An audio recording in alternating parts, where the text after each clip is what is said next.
I don't want to wait anymore. Let's go and play some Magic. I'm super excited to be streaming this again. I hope you are all also quite excited to watch it and maybe learn something or teach me something because, I'm not perfect. In fact, far from it. Let's get into it. I think tonight we'll just draft more. Like I was gonna maybe play something else. I have some brawl decks that I want to try out, and I'm liking historic a lot lately. But I figured since I am still only because I haven't played any limited since the new season. Uh, we have 24 days to rank up an amount. I don't know. I don't know what amount we want to rank up towards, but we will see. And yeah, I'm excited because Bronze Tier 3 is not going to do it, friends. It's not good enough. I'm actually kind of excited. I've never really ranked up in Limited. So we'll see. We'll see how that goes. Let's finish up this draft. We're probably just going to lose, and then we've done our uh, duty to finish up this deck. We have one loss to give. This is the one we drafted last week, and yeah, we get some stuff out of it regardless. But it would be nice to maybe win one or two more. We have an Ugin. I just don't think it's gonna be easy enough to cast, basically. Hey fish, how are you? Thanks for coming and hanging out. How's your week been so far? Almost choked because I wanted to say hi to Lady Croft as well. Hi friend. How was your stream? I'm sorry I couldn't, I had to miss it. Alright, this is all good enough, I think. We have our first play is turn 3, but it's a very good one. We might draw into something. We're on the play. I was never gonna mulligan this, right? Woo! Raiding party. Awesome. Thank you so much for the raid and welcome all the Bogles on Lady Croft's train. I'm doing alright. I survived another workday as well. Let's just do green. Hey, you're done with HP 1? Alright, I guess we're gonna die then. It's only 7? Jesus, this card is insane. I mean, I don't know, it's insane. It's just annoying, I guess.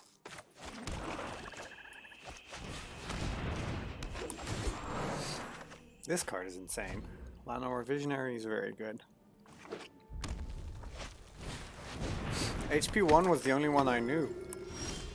So I have no idea what's next, basically. I can kill something. I can just play this. That sounds way more interesting. Seeing as it's a 5/4.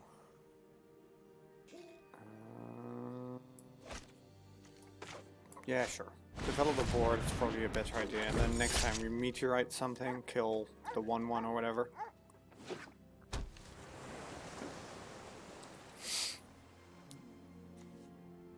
I mean, presumably they'll be doing something as well. Although I need to shift my focus to limited a little bit. I've been ranking up in constructed. I've been playing a lot of historic decks. And although that is fun, I do have to say it sort of skews your view to that you know what the other person is playing because there are like a certain number of constructed decks that you can expect. Am I just gonna... Damn it. Alright, I'm just gonna go to combat.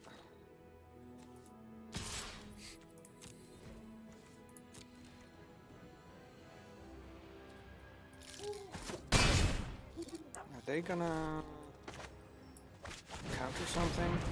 Nope. They don't. In that case, I'm gonna blow up their little 1/1.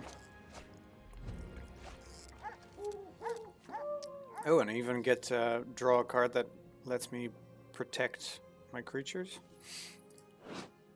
Hexproof isn't explained here, which is kind of annoying. It's because I have evergreen mechanics turned off, in the sense that like hexproof and flying and trample, it doesn't explain that because I already know what that means. But maybe I should turn it back on, since it might be useful for everybody to figure that out.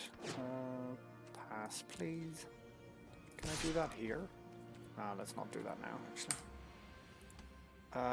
Sure, you're allowed to attack me. I'm okay with that.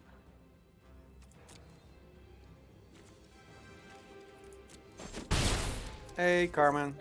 How are you?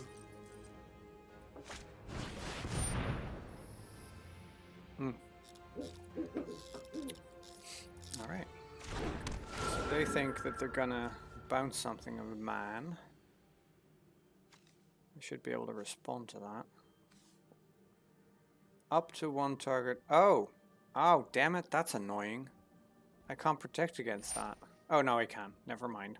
They just needed to decide. Well, in that case, I will give it hexproof. And it can leave me alone. Yeah, sure, let's draw a card.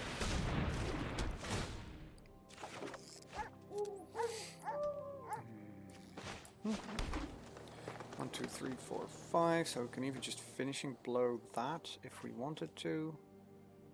I don't know if we want to. Although we hit them for 7. That's not bad. Oh no, we don't, because I need the creature to tap for mana. All right. Next.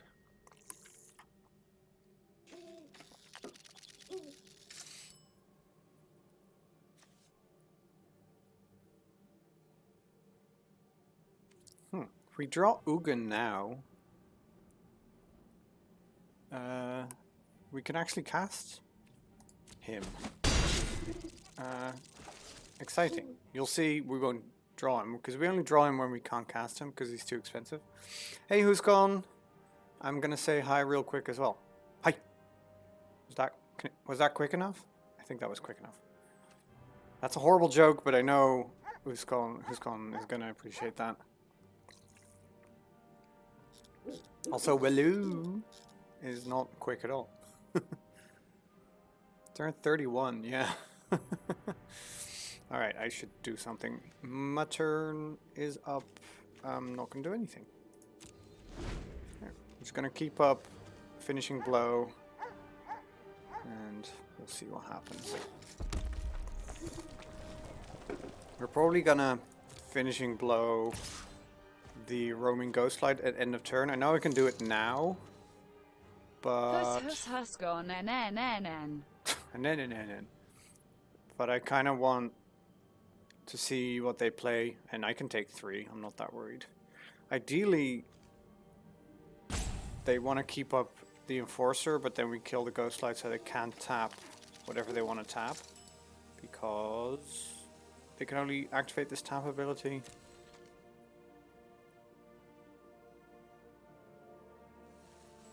Even quicker? Jeez. Thanks for the bit, Carmen. Pass.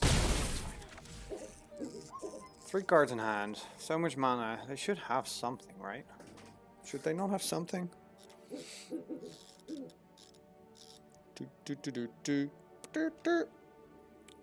I would love to kill the Ghost Light on my turn to trigger Twin Blade Assassin, but then they're just going to tap the Twin Blade Assassin, and that's just not great.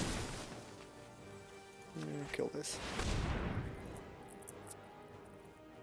And if they're going to counter it, they're going to counter it.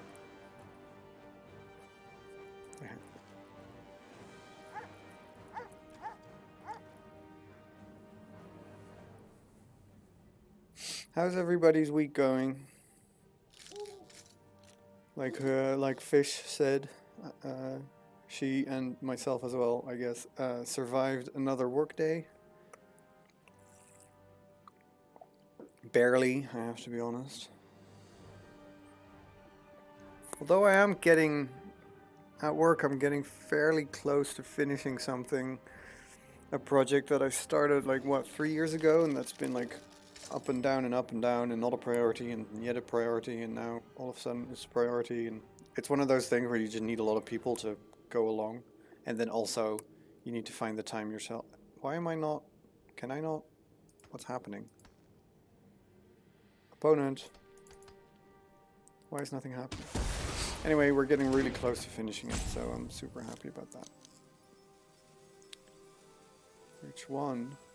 Spoilers? Company secrets? I don't have to tell you, you don't work there anymore. It's the ABI feed. Barely.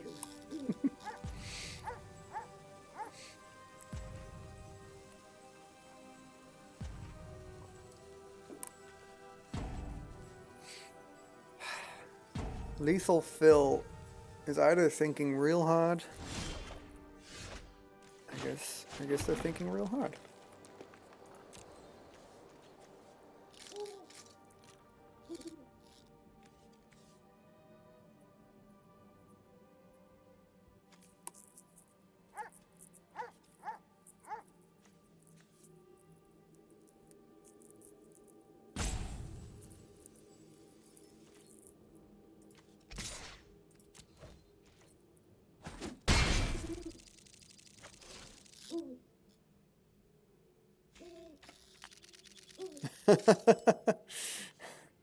Look, that can be pretty upsetting. I get it.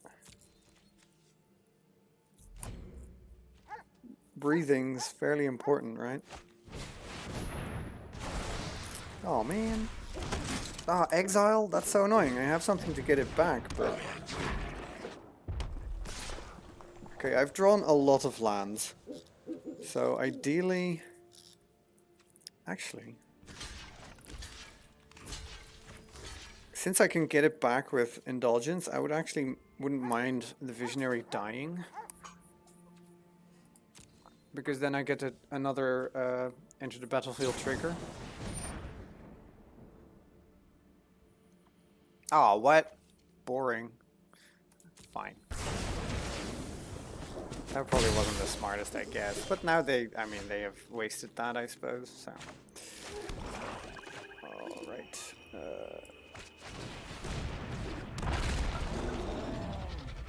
Get this out of there. Do I want it already? It's not a lot of value, is it? But whatever. I'm just gonna take this back. I feel like I just need to draw into an Ugin, honestly.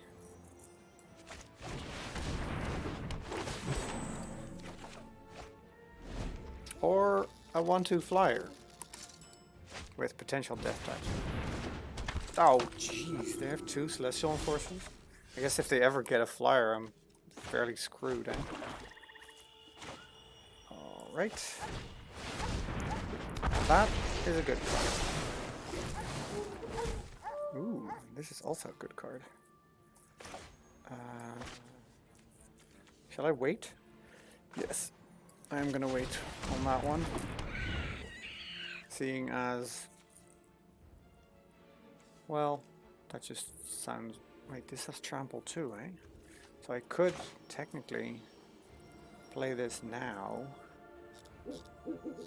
Make it a 5/5. It doesn't survive a triple block though. So that's not great. But I guess I don't need it to.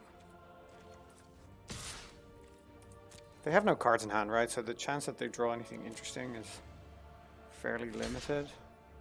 And if they only... Ah, damn it. That's kind of annoying. I guess they could have done that. Yeah, that's fair.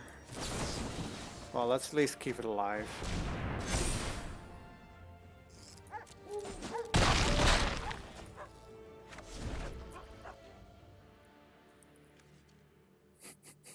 Yeah, your mini-me is quite clever, eh? All right, what did they draw? They need to. I mean, sure, I'll say good game. Yay, they didn't draw anything. A victory!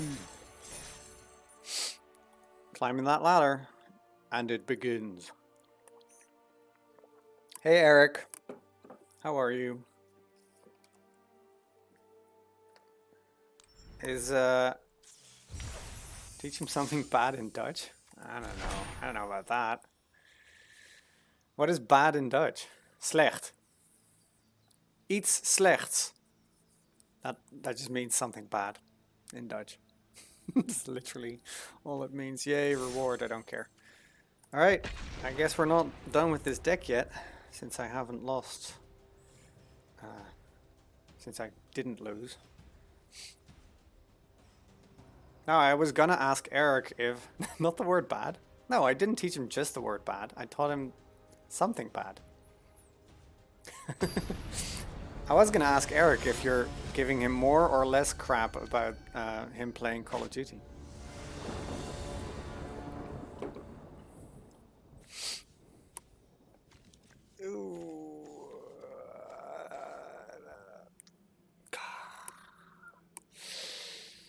I don't know. This doesn't seem very good. I won't be able to cast this ever. I need double black for this, so I'm not going to be able to cast it. So I'm basically already mulliganing. The only reason why I would keep it is because this ramps and this can get me a swamp, hopefully. But I kind of don't. I kind of don't think so. Ooh, this is much better. It's still only turn 3 where I get to do anything, but at least I have both my colors. What did I say? Oh, right. Well, I said... Okay, so I said that something bad is iets slechts in Dutch. Iets being something and slecht being bad, but slechts being bad in that instance. And also, as in, like, slechts is like the noun, I guess. Is that correct? Anyway. I'm the worst. I'm the worst at linguistics, and my wife is a linguist, so that's weird. And the other thing I said was that I was wondering, now that he's here, whether or not you give him more or less crap for playing Call of Duty all the time. I mean, maybe not all the time, but...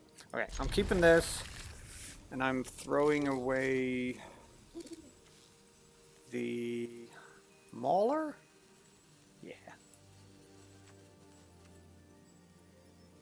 Done.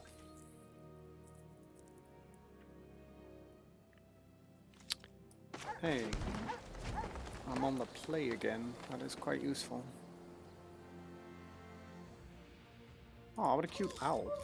Hello, cute mechanical owl. I just figured out, by the way, this week that when I click the bone, I switch between the dogs that I have. Which I don't know why, but sure. Ugh. Dying to stupid 3 at once.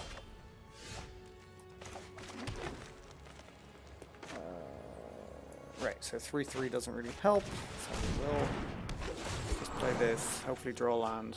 Yes, awesome.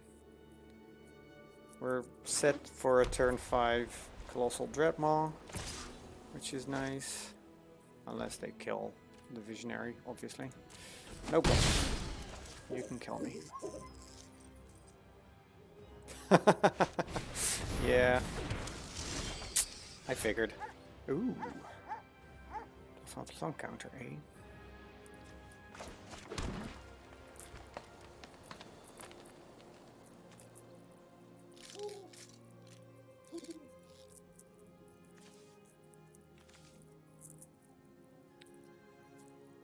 So I can do this and kill the charger. That would keep me alive, but I'd rather set up for next turn. I could use another swamp. So I don't need any of these other lands, I don't think, but I will reveal this swamp so that it goes into my hand. Very nice. And then we will play a Truffle Snatch. So the question is, I'm probably not blocking with it, so do I care more about the life? I don't think so.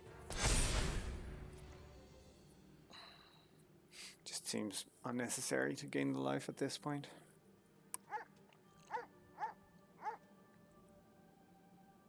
Did they miss a land drop? No, I was on the play, so I have 4 lands and they have the ability to play their 4th. Okay, good. This card's good. It's annoying, but it's good. Ah, what? But I wanted to do that. At some point. Okay, well now at least the Daybreak Charger is sort of worth it to kill it. Do we want to do both of those things? Guess I kind of don't, eh? Although... yeah, sure. Play this. And then play this. Make this into a 4/4 so it can just attack whenever it can attack. And kill this. Because this has Defender, but if I control a creature with power 4 or greater, it can just attack as if it doesn't have a Defender. Defender meaning it can't attack. And if it's just a 4/4 on its own, then that also works. Oh, damn it. Why is this more expensive? Oh, because of that stupid ring Windmare. That is somewhat annoying. Alright, well, let's start attacking.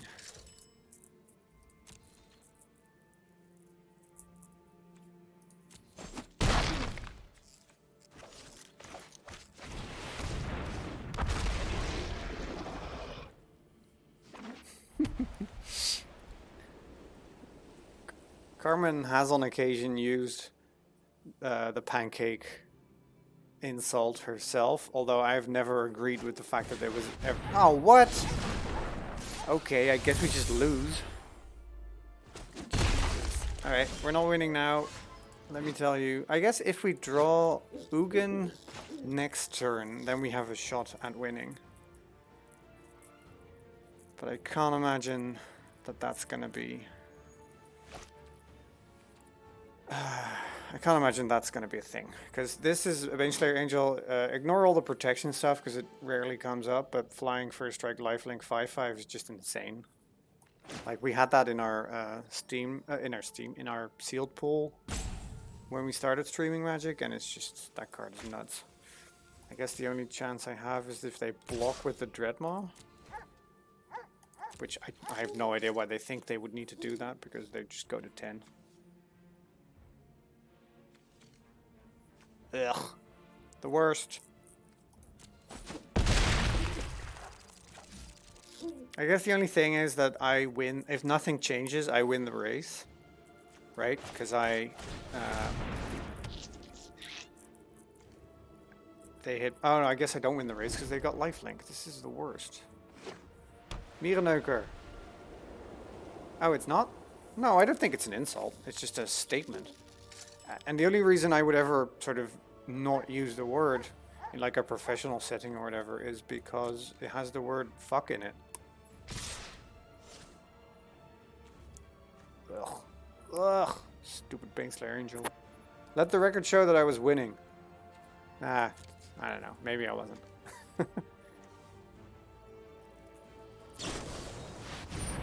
Oh, am I just dead? I might just be dead.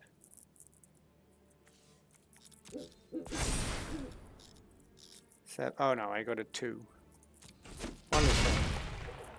So a kill spell for the angel isn't even enough. I have to draw Ugin right this turn. Come on, Ugin. You've done me nothing but... he was never useful. You would be super useful now. Oh my god, that's just a bloody shit. Alright. Well... I can't even win a little bit.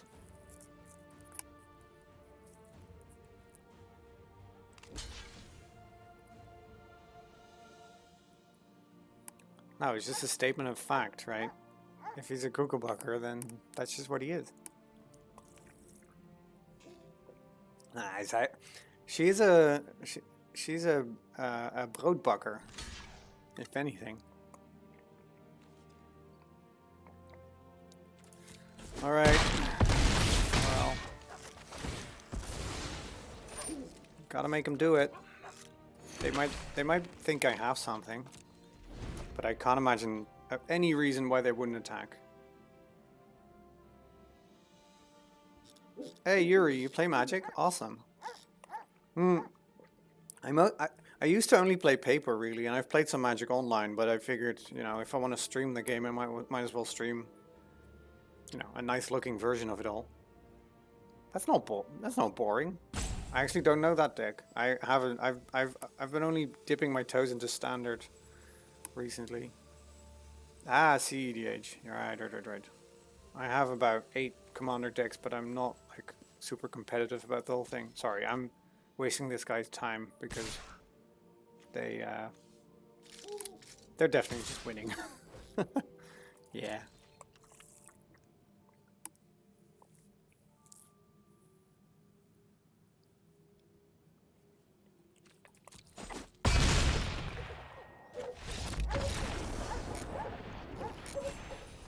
Boo. Alright, let's draft another deck. Gotta climb that ladder. Sorry.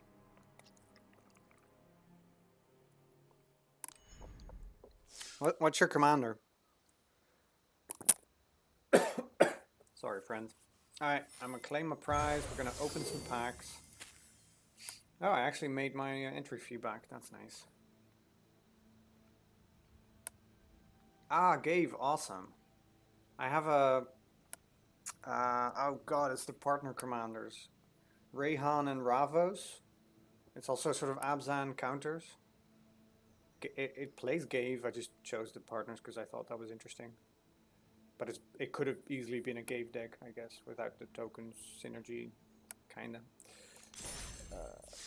I have Rayhan and Ravos, Kozilek, the newer Kozilek, Risk the Redeemed token deck, Nath of the Guildleaf Elves deck, Blue-White Blink. What's the name of the commander? I'm so bad with names. Anyway, we're drafting more.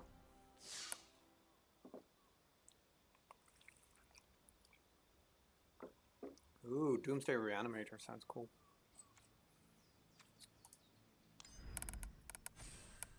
Alright, open up something good, please.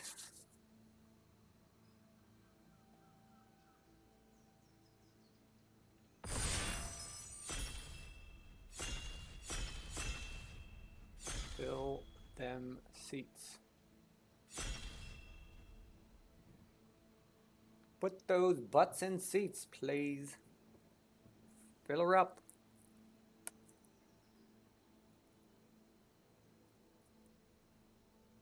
Oi, final butt. Sit yo ass down. Or no, I'm already out. Not a good sign. Oh, you hate draft? Ah, I like draft.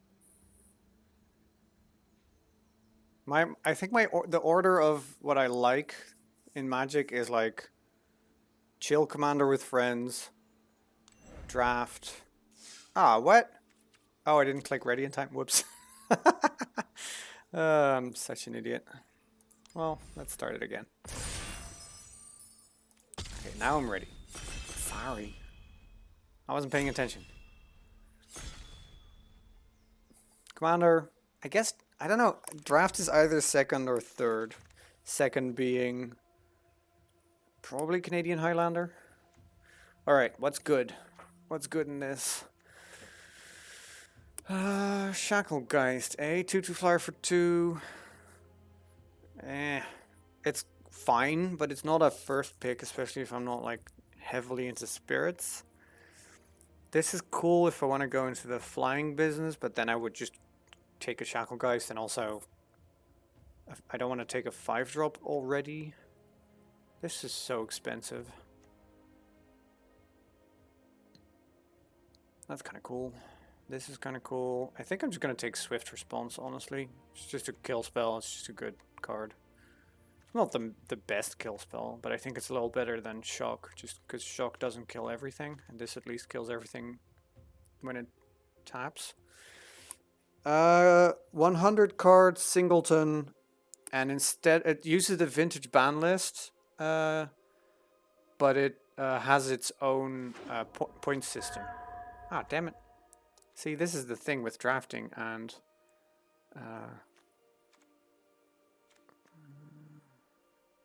I mean, this is fine. I need to pay attention also. Negate? Ah, not in draft, I don't think. It's a sideboard card at best. Ooh, grasp is good. Never mind. We're taking grasp. Okay, so we should have another card here, but I mean, this is also just a perfectly fine flyer, so I'm not gonna complain about that all too much.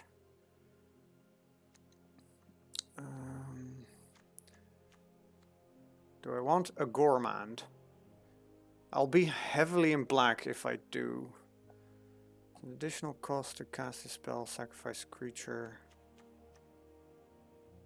When gourmand enters the battlefield, each opponent sacrifices a creature.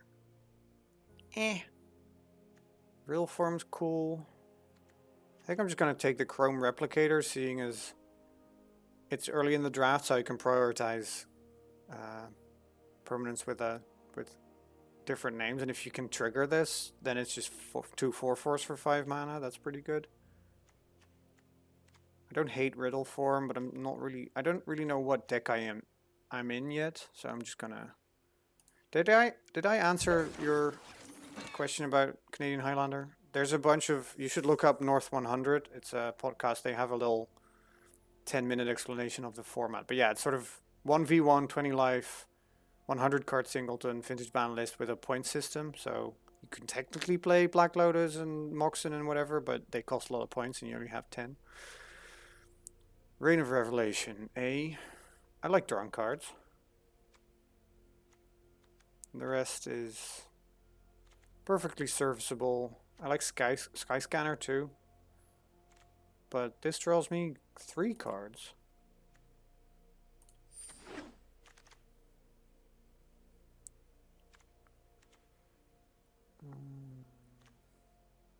This is not a very good shrine. The Mauler is fine. The Truffle Snout is fine. But maybe I should just pick this. We have 1 flyer. That's not great. Actually, this card is pretty good. I didn't think it was, but I've been losing to it a lot. And the flying is not nothing. And the fact that it draws you 2 cards is pretty good. You have to discard 1, but whatever. That's still fine.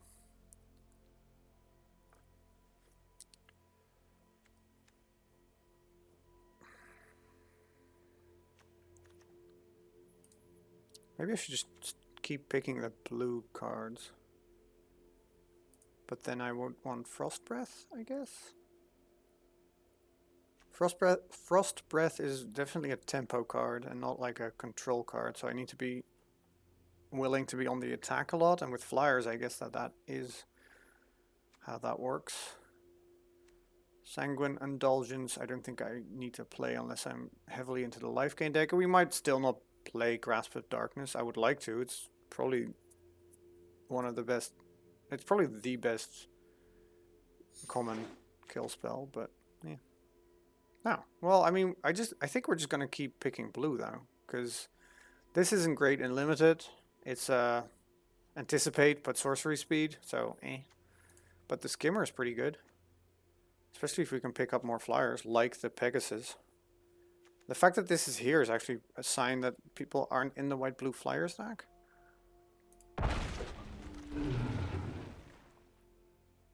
Alright, so now the question is another Rousing Reed or a Gaggle Master. We only have 2 flyers, but Gaggle Master is just fine as a 4/3 flyer that gains you 2.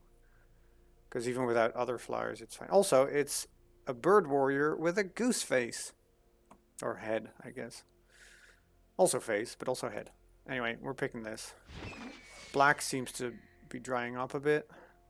And with a bit, I mean a lot.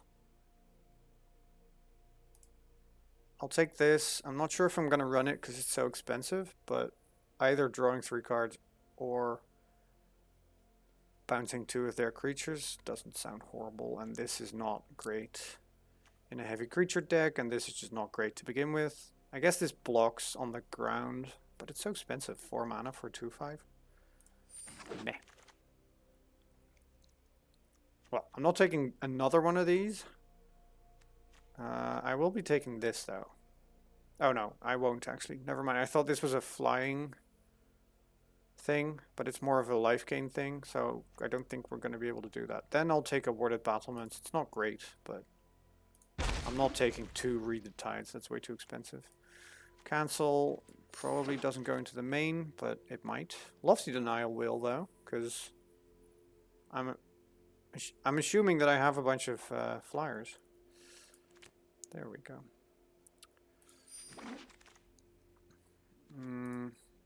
Not a huge fan of dub, but might as well try it. And then life goes on. It's in green, so I don't care. Oh, never mind. Alright, what would I take? We're taking Faith's Fetters, by the way, so let's just click on that. Tome Anima is not horrible. Frost Breath, definitely useful. Revitalize is even not that bad. Pack Leader is a bit weird. It's a 2/2 for 2, and when it attacks, it basically can't get killed. I don't have any other dogs, so I don't think it's worth it over an amazing removal spell. So I'm going to confirm Face Fetters. And now we even have some lifelink if we need it. Okay.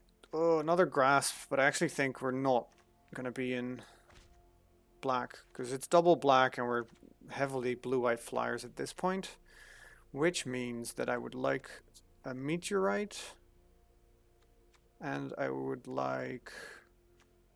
That's about it. But we're taking this because, let's be honest, we just need more creatures, we need more flyers. We can always use a 4-drop. We don't need a lot of ramp. Okay. I would like the Concordia Pegasus, but I think that might wheel. So I'm taking the Tide Skimmer just because it's also good, and also because I need doubles for Chrome Replicator. Confirm. Ow, Jesus. I think I'm going to skip on this Skimmer, actually, because it is a 4-drop, 2/3. And I think if you have a bunch of flyers, this is actually really useful. So, and it's a lower drop creature. So, sorry, third Skimmer, I guess, but...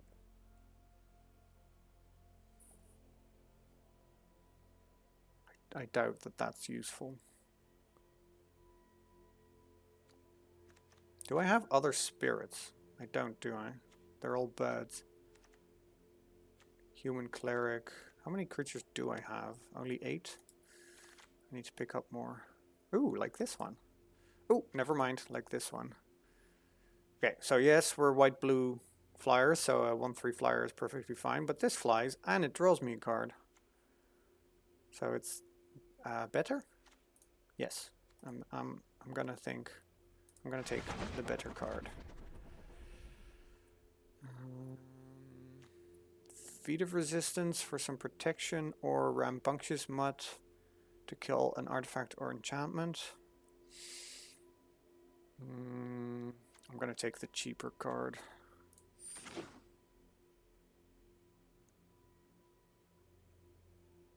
Also, this is a no sideboarding draft league, right? So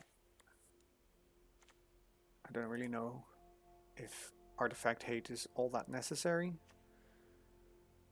I'll just take this. I don't want another dub. I don't even want to run the first dub, to be honest. I need more removal. Like, I need cheap removal. I have Frost Breath and Faith's Fetters, but like the card that I meant to take as my first pick, and I'm not regretting this necessarily, but the card that I meant to take, I'm really missing that at the moment. Alright, since Grasp is double black, I think Dismal Backwater doesn't do anything. This is a horrible removal spell. I don't think I want to play that. It's so expensive. I guess we're just taking another Protege.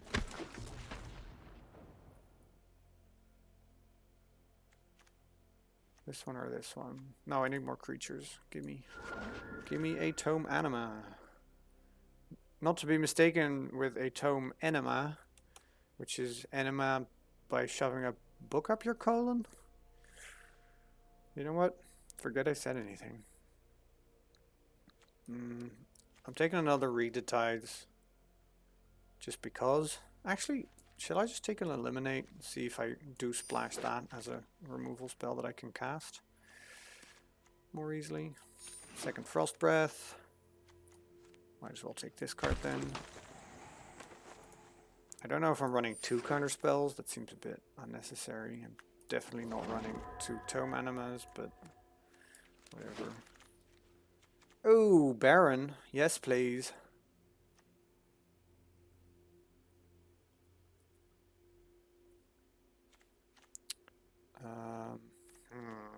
Secure the Scene is also very good, but I don't think I can leave a Baron just because it's a perfectly serviceable mana war and it draws me a card in a pinch. I might have some other bounce. I don't think I have some other bounce, but whatever. What do you think? Removal or cool creature? I'm just gonna keep it on that just in case. I have 13 creatures, so I could use some more. This is common. I might get another one. I might regret this actually. I might be like blinded by the rare or whatever. Oh, never mind. Oh man. Okay, I want this swift response. I really do, but this card is so good. It's so good. Put some counters on low drop flyers. Win. Well, maybe not win, but it's definitely very good. Creature. You're right. You're right. When you're right, you're right.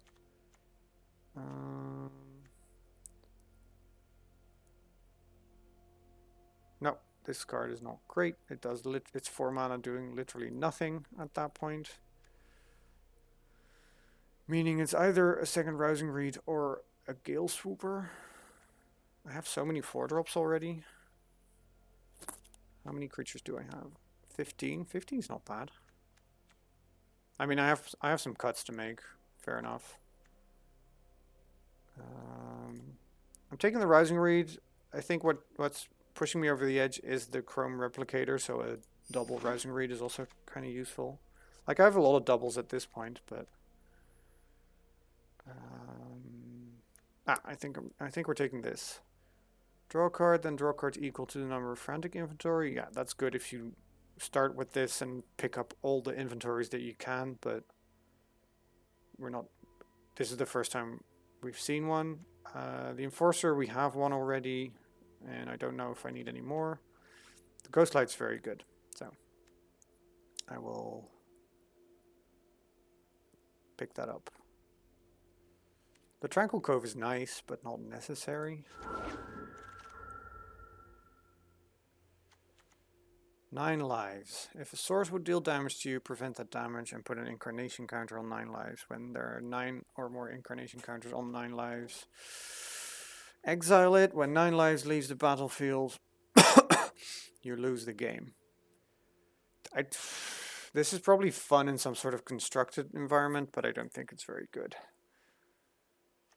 This card is better than this card, but I need more 2-drops, so I'm picking this one to fill my curve a little bit better, because I need something to do in the early game. I only have 1 early drop creature. That's not good. Well, to be fair, now we can pick another one. And now we can pick a watchdog. Look at that. Look at that cute dog. So good. Good girl. Because this crab sucks. I don't like it. It's too expensive. Do I want this? 7 mana? It's one of those, I'm probably not going to be able to cast it, but then if someone else casts it against me, I'm going to be real sad. I'm just taking a 3rd Frost Breath. It's fine. Fine. And another Protege. Although I have almost 10 cuts to make now, because I want 23 cards in the deck. Whatever. whatever. This one sucks.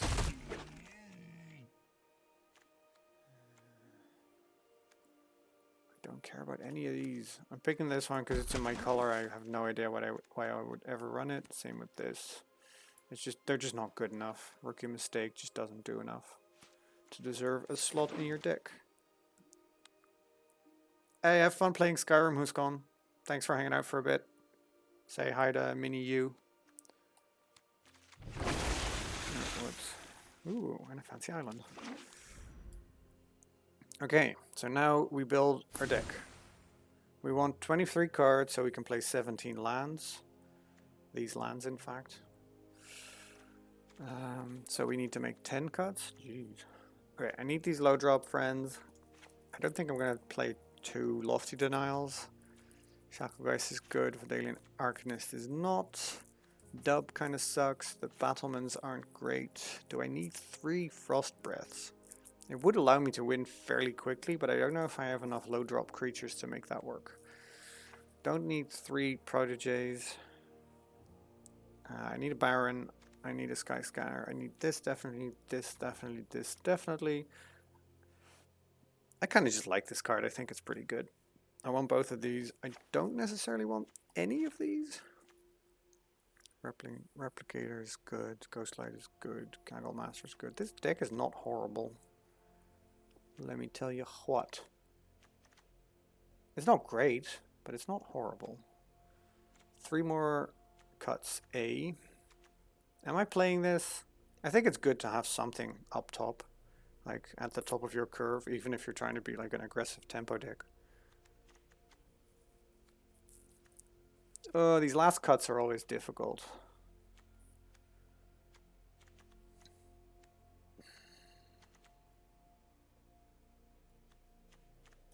Maybe only one Rousing Reed?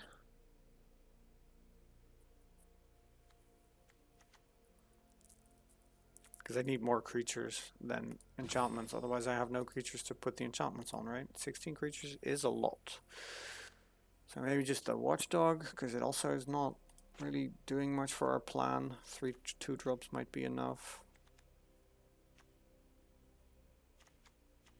And then these friends I do like. One more cut.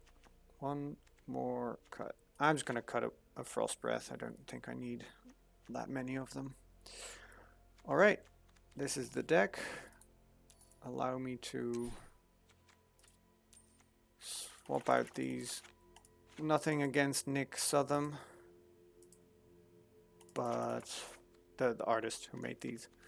But I need my boy Jesper in here.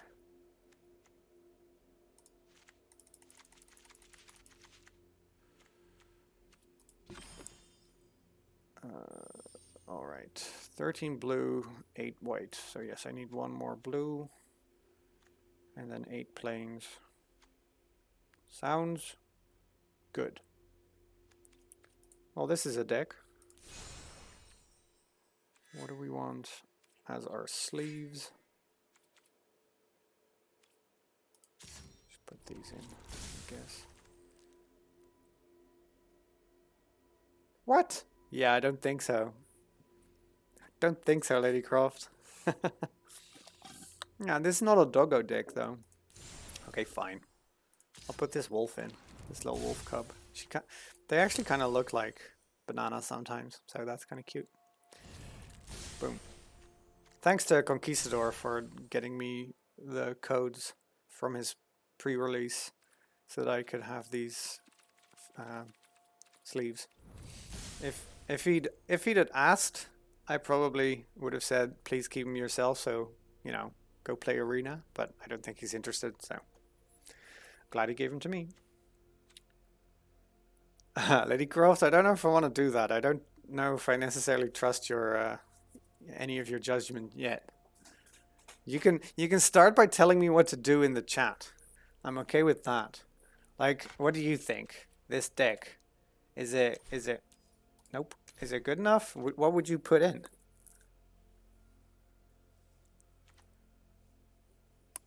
I think this is probably what I would do if I thought about it some more, but I might be wrong. I might. Maybe I should put in more tome animas. I have a bunch of card draw. How many flyers do I have? 1, 2, 3, 4, 5, 6, 7, 8, 9, 9. I think that's enough. More doggos. I don't have. Oh, the watchdog. Yeah, it's not that good though. What would you cut for the dog?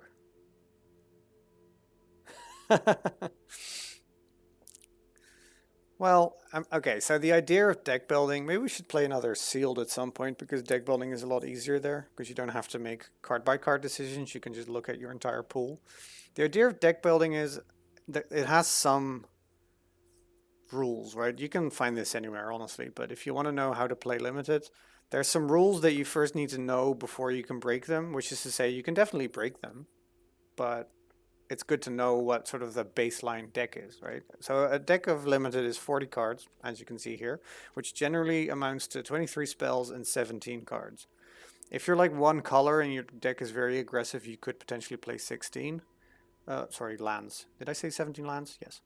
You could potentially play 16, but if you want to draw your lands, 17 is probably very good. If you're like 3 colors or you have a very big pile of expensive cards, then maybe you want to go to 18 lands and 22 cards. And then the most important thing is what they call your curve. And yeah, that's this basically, right? That's the fact that you start out with more and more and then less and less expensive cards. Like one drops, generally they're not great, so you don't need a lot of them because they don't have a lot of impact. Your 2s and 3s are most important, so you need most of them because you need them early in the game, so you need a good chance to draw them. And then you don't want a lot of 5 or 6 drops because your hand, if your opening hand is all 6 and 5 mana cards, then what are you going to do, right? So you need some to close the game because they're usually the highest impact cards, but you don't need that many of them. So that's sort of the curve being, it goes up because you need more 2 and 3 and then not enough 4 and 5 and 6. Look, I've played decks where my curve was basically a brick wall where I had the same amount of everything, and it can be done. It depends on the deck that you're drafting, but overall you just want a good probability of drawing or of doing something in the early game so you don't die.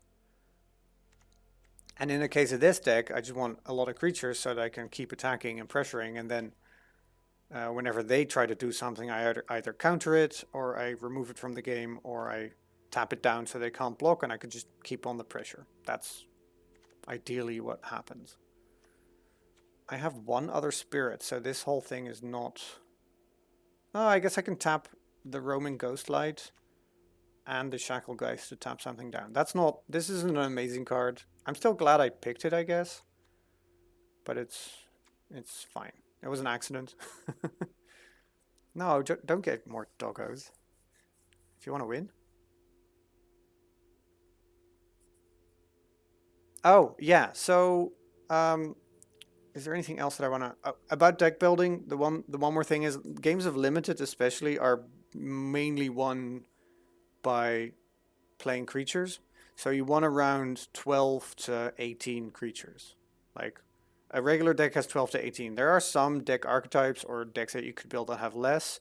There's probably some that can have more. But overall you want between 12 and 18 of the 23 cards that you have are creatures. Because that's how you win games of limited. So, you know, I have, I think 15 or 16 now. That's on the high end of things. Right, this deck could probably work with 13 and more removal spells, but whatever. And that's about it. And then you build your deck. You got to make sure you can cast your cards. So start out with building 2-color decks, and then figure out from there, I guess. Because you can do in limited even you can do 3 colors, but without fixing, meaning an easier way to get all your colors, like a dual land or whatever, it's kind of difficult. The thing with double blocking or triple blocking or quadruple blocking is the way that combat works, and I think you know this, but I'm just going to, start at the beginning, I guess. The way that combat works is creatures don't attack other creatures, which is something that you might be familiar with if you played Hearthstone. It's also the number one reason why I don't like Hearthstone. It's nothing against the game. It's just the fact that you can attack creatures directly and attack the player directly past creatures is just maddening to me because I play this for so long. Make it sound easy because it is easy. You just got to try it. Start with sealed, just because it's easier than draft, because you just have your whole thing. Just look at it, build it. In arena, especially, you can. Um, I didn't trick you because I made it sound easy. I tricked you because I make it sound awesome. Because I'm super excited about it, and excitement is infectious. the sealed is great because you just have all your cards, and on arena it's great because you don't have any time limit or ever. You can just build a deck and then play a game whenever you want, and but in between games you can switch out cards in the deck and just try stuff out, right? Or I don't know, take a screenshot and send it to me and I'll see what I can say. That's, by the way, if you ever want to do that, if you're ever like stuck on something or whatever, just put it in Discord. We have a Magic the Gathering channel. Even if I'm not reacting in time for you to play the deck, afterwards we can talk about it. That seems fun.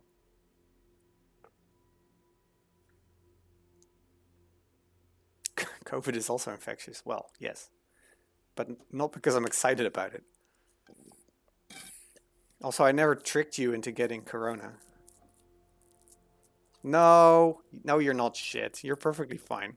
You're a little overzealous, maybe, and that makes you that makes you refuse to learn sometimes. But that's okay. You just like what you're doing. Yeah, it's a great game. Um, double blocking. Okay, double blocking, and then I'm gonna play. You don't attack creatures directly with your creatures. Creatures attack the player. They can also attack planeswalkers, but that's a whole separate thing that doesn't really matter. Creatures attack players, and then it's up to the defending player to decide, okay, what creature do I want to block? So attacking creatures don't get to decide, like, I'm going to kill this creature or that creature. That's up to the defending player to see how they block. And you can block with as many creatures as you have available to block, right? So if you have a big 6/6 and you have two 3/3s, you can block with one 3/3, but then the 3/3 dies because the 6/6 is huge. If you block with both the 3/3s, they both deal 3 damage each to the 6/6, equaling 6. So the 6/6 dies, and the 6/6 blocks or deals 6 damage to the first 3/3 and then the second 3/3. Or if you have a 15/15 and 15 1/1s, the 15 and 15 attacks, you have 15 1/1s, you just throw them all in front of the big guy and everything dies, but still you can defeat 15/15 with a bunch of 1/1s if you have enough of them. So that's sort of the easy part. You can block with as many as you want. The way that it actually works is once you've blocked with multiple creatures on one, the person that's attacking orders before anything happens after that, right? Like after blocking, there's a moment where you can still play some instants or have abilities or whatever. And then we go on to damage. But what first happens when there's multiple creatures blocking one creature is the attacking creature determines the order in which their attacking creature deals damage. So let's say you have a 2/2 and a 4/4, and you have a 7/7 attacking, right? This is all just picture it in your head or whatever. So actually no, let's say it's a 6/6. No, it's a 5/5. Sorry. Yes. Okay. So there's a 5/5 attacking, and you have a 2/2 and a 4/4. You can't just block with a 2/2. I mean, you could if you wanted to, but let's say you don't want to. You can't just block with the 4/4 because the 4/4 wouldn't kill the 5/5. But you can block the 2/2 and the 4/4, and then you can block with the 2/2 and the 4/4. They would both deal 6 damage to the 5/5, but the 5/5 would only deal 5 damage. So how that in a regular situation would work is it first deals the 2 damage to the 2/2, and then it would deal 3 damage to the 4/4, killing the 2/2, but not the 4/4. However, because the attacker gets to decide which creature to damage first, the attacker could decide, I'm going to kill the 4/4 first, and then only 1 damage would flow over to the 2/2, and it wouldn't kill the 2/2. So you trade a 4/4 for a 5/5, but the 2/2 lives. The reason why that is relevant for the defender is because, let's say, the attacker orders the blockers like, first I'm going to deal damage to the 2/2. For instance, the 2/2 is way more interesting, right? Like it has some sort of cool ability and they want to kill it. Deal damage to the 2/2, and then I will only deal 1 damage to the 4/4. If you then, before damage, cast like a +4/+4 on your 2/2, then the 2/2 is a 6/6. It will get the 5 damage, it wouldn't die, and none of the damage moves over to the 4/4. And that's how you sort of get to interact with a bunch of stuff. Now that's a little more high level, I think. That's, you know, there's a lot of combat math and interesting tricks that you can do with instants and stuff, because you can cast them at basically any time. But that's a bit how double blocking works. Yes, so and just to reiterate, the one creature, especially if it's bigger, would deal all of its damage to all of the creatures that it has as blockers, but it would do it in the order that the attacking player has chosen, basically. It's probably going to come up, like ideally I'm not blocking because I want to just attack and kill them, but with the cards that are in this deck. But I'm probably going to, you know, tell God your plan, right? If you want to make him laugh. And my plan is to attack, so I'm probably going to have to block at some point because things might not go the way that I want them to go. So we will find out. All right. We don't have like massive bomby, like instantly win the game cards, but I don't think this deck is horrible. I might play it horribly, but that's no problem, Lady Croft. Happy to do that. I can talk about Magic forever.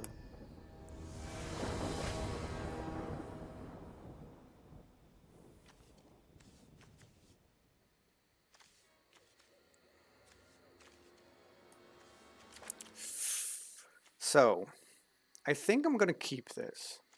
Like, this card is kind of dead because I don't have any planes, and this card is for later, much later, when I have 6 mana. But I like the 2 into 3, and then I have, because they go first, I'm on the draw. Seeing as if you go first, you don't draw for your first turn, so I don't go first, so I'm a little behind, but at least I draw an extra card. I have more chances to draw planes.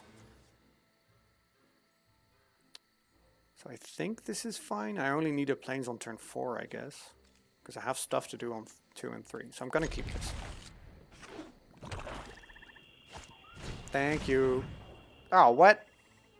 Okay, so this is one of those cards where I think in games of limited, and especially without sideboarded games, like you just play one game and then you're done, I would never play this card.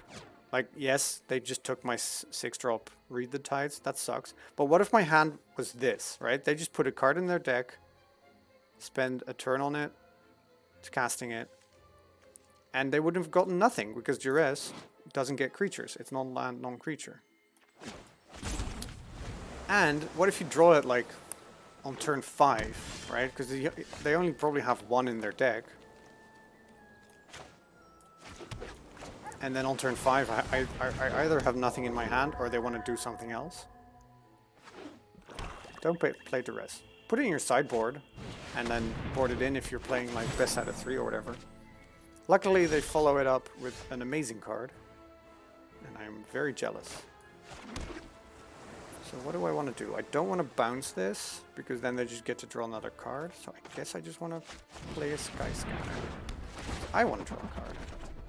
Yay!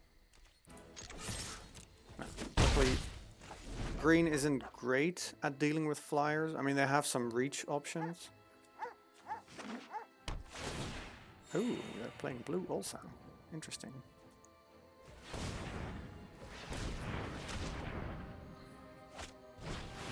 A truffle snout. Oh no. What? Oh, they gained a life. Damn it.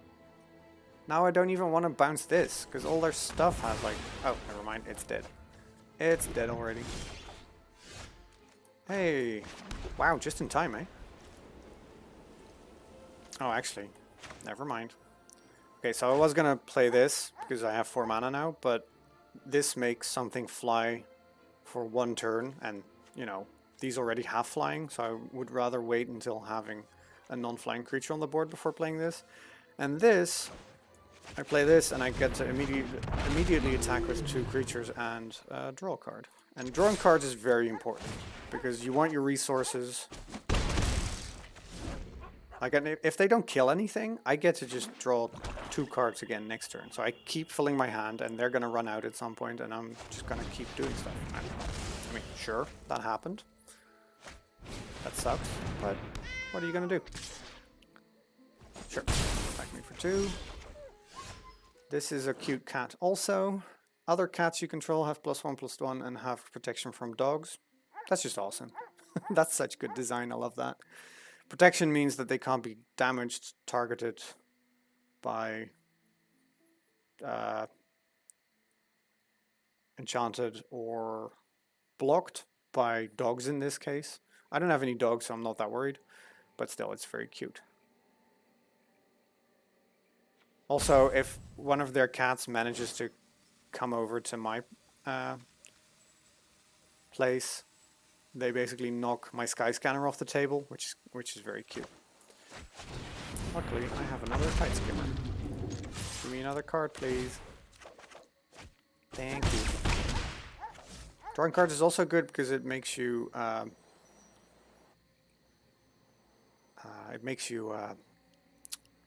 keep drawing enough land, so you want to play 1 land a turn, right? You're allowed to play 1 land a turn, but you also want to keep doing that, because otherwise you're going to be stuck with cards in your hand that you can't play. And especially if you have a bunch of cheap cards, you want to be able to play 2 cards at the same time. Now that's something I can bounce. I'm very happy with that. That's fine. This is annoying, but I have so many cards already in hand that can basically make it so that this will never be able to attack.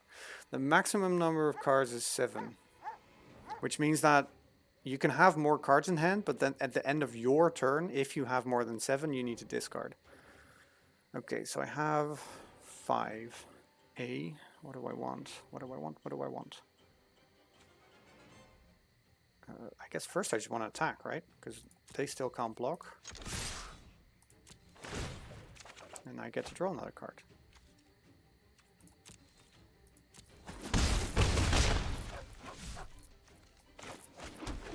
And then I get to bounce. A stupid Dreadnought.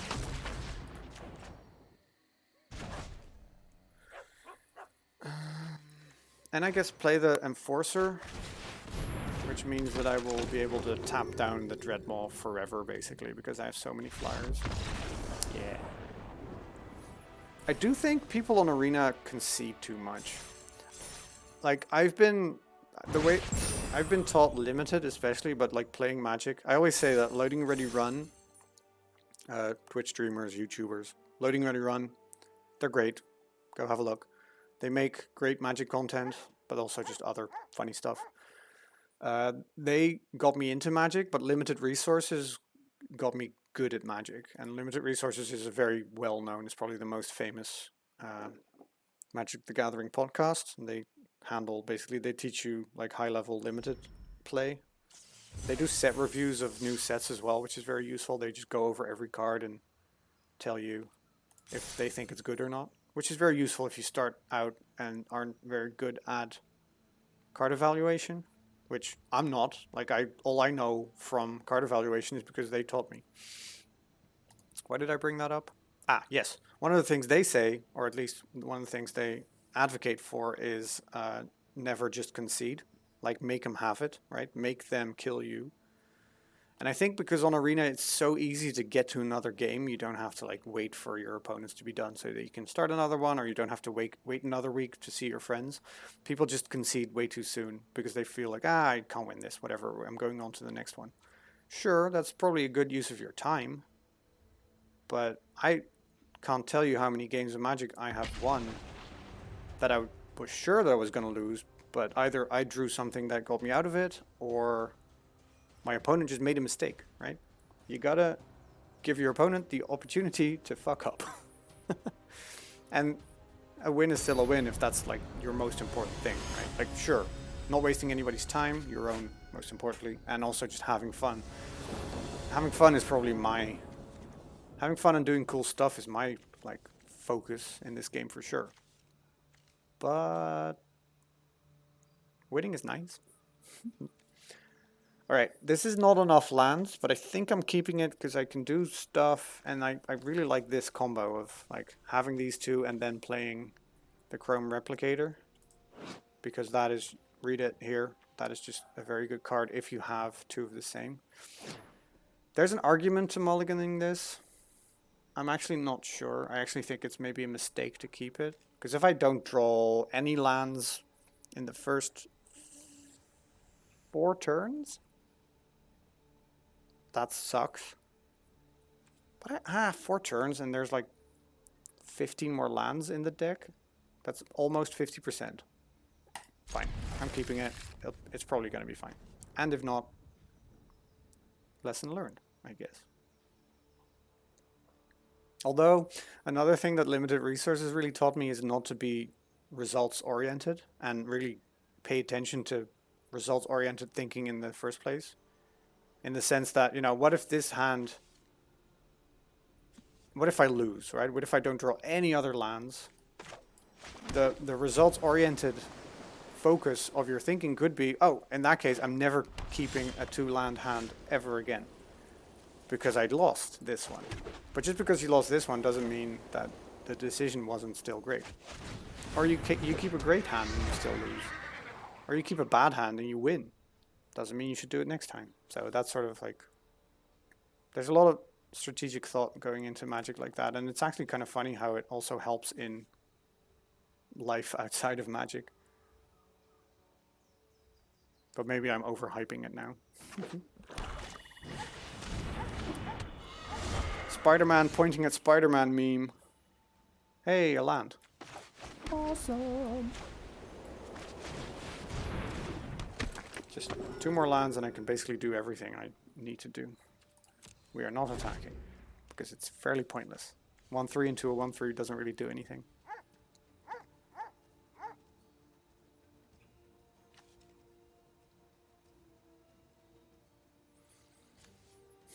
So this is a 2/2 that, ignore the spirits clause honestly, because that's not going to come up much. I don't have that many spirits. Another one, 3 Spider-Men. Just a 2/2 flyer that can not block non-flyers. And then we have 2 3 flyers that make me draw cards. And this guy is kind of cool. And then this is just a removal spell. It just means that whatever I enchant with this can't basically do anything. I'm not enchanting a Concordia Pegasus though, because I'm in no rush to win necessarily. Especially if they're also just trying to win in the air. I think my Tide Skimmers will give me the advantage. So I'm just gonna build my board and, you know, see what they do, basically. And if they play something big, I can probably remove it with Face Fitters. Yeah, so not attacking.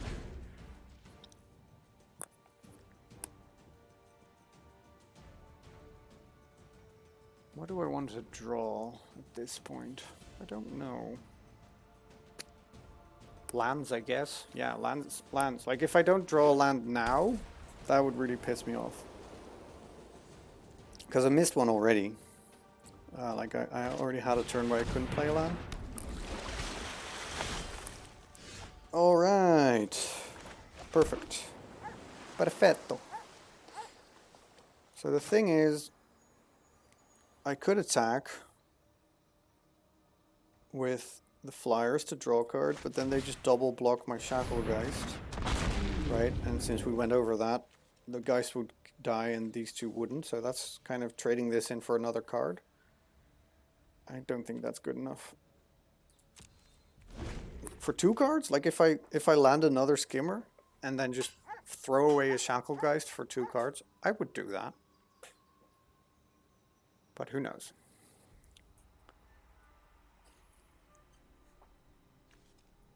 Because I don't have to actually damage my opponent to do this, right? I just need to draw the cards.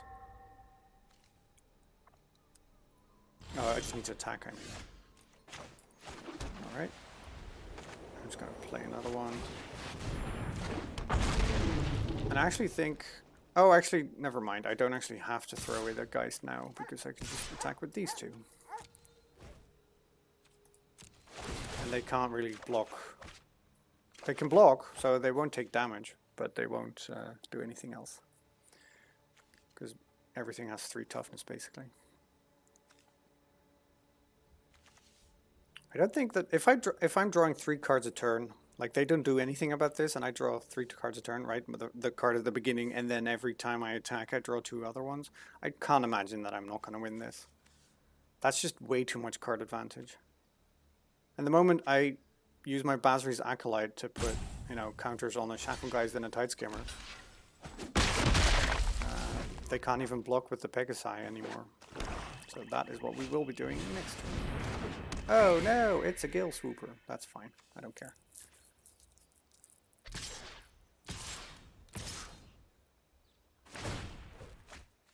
Okay. So they also get to draw a card. That's fine. I will block with the Larcenist. Oh, I will block the Larcenist with the Shacklegeist because I don't want him to draw anymore, so I just need to kill this. I'm not blocking the Pegasus because I don't care about the 1 damage, and they might have the 1 instant that gives it Death Touch, and I don't want to lose my Tide Skimmer for a variety of reasons. And I don't care about losing my Shacklegeist, even though I definitely didn't. Okay, I'm gonna draw way too many cards, and I'm not even upset about it.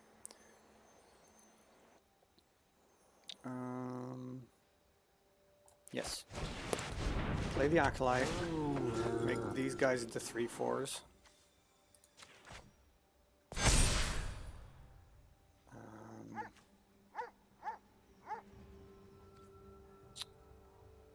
Oh, right. Just tap this fool down, right? Yes. Bye. So that's definitely a tempo play. Oh, greatest of all time, eh? Literally a goat. I'm glad you all have time to read the player names. So that's a very aggressive thing because they can still untap it, so they can attack me. So if I was a low life total, I wouldn't just tap it to get in some damage. But now, because I'm definitely on the winning side, I just want to end the game quickly, and tapping this down means that they can't kill anything of mine. 1/4 lifelinker that flies is kind of annoying. But I have a Frost Breath now, so this is just never... I don't think they stand a chance, if I'm honest. Because I'm just gonna Frost Breath down their 2 best creatures. And then attack with everything. And sure, they can block the Shacklegeist with 2 of these, but honestly, who cares?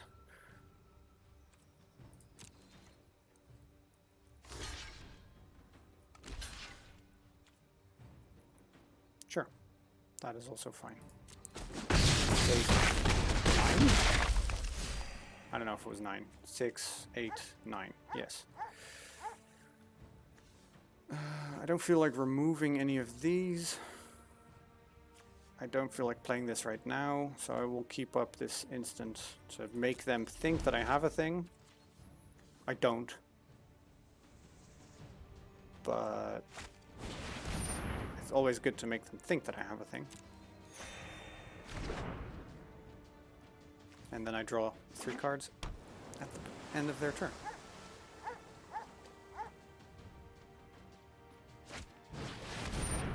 Ooh, lifelink is good. Maybe I'll face Fetters that. Depending on what I draw, I guess. Because they won't be able to block all my flyers with it, but they will definitely be able to attack and gain a bunch of life. So that will not hasten their death. Okay, they can attack with everything if they so choose, but I think they're dead if they do, so they probably won't. They might attack with the anima, but that's okay. I go to 9. Who cares? Don't care. Sure. That's kind of annoying. But I don't actually have any way to deal with that at the moment. So I go to 6, eh? Maybe I should try and win now then. Okay. If I draw another something or other, then I win. I might even still win. 6, 7, 8, 9, 10. I can deal 11 in the air next turn.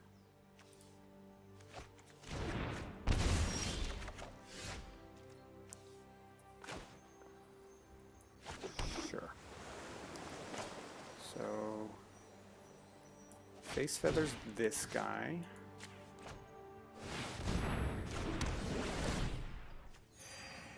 And then if I tap down this guy, I still deal 2, 5, 6, 7, 8. That's not great. If I attack with everything, I just deal 2, 4, 6, 7.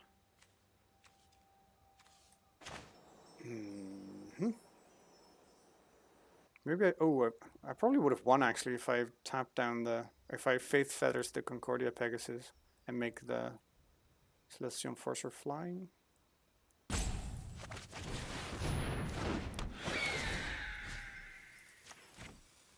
There we go. I'll attack with this one definitely because it has lifelink, so I go back up to 12. Attack with these because they can't really do anything about it.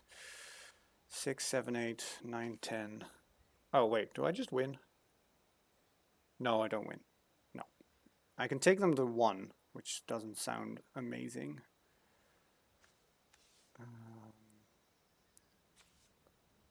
So I will,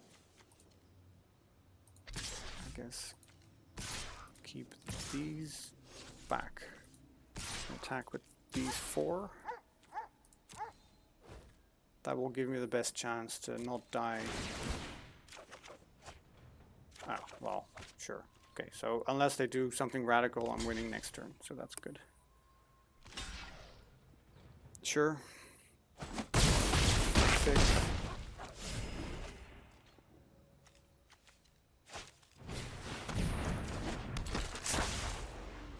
It's not going to be relevant. It's not going to be relevant. Like I have a Frost Breath, right? So next turn I just tap down the Gale Swooper and the Indulgent Patrician and attack with all my flyers, basically. And there's not a lot that they can do about that.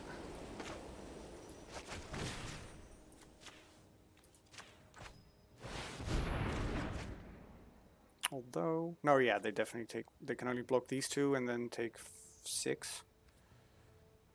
So let's do that. Boop, boop, boop, boop, and boop. And then not this one, because why would I? And I'm drawing even more cards. I do need it to win at this point, because I only have 11 cards in my deck. And I don't know, I don't think the tutorial actually, oh, well, okay. There's no way I lose now, I don't think.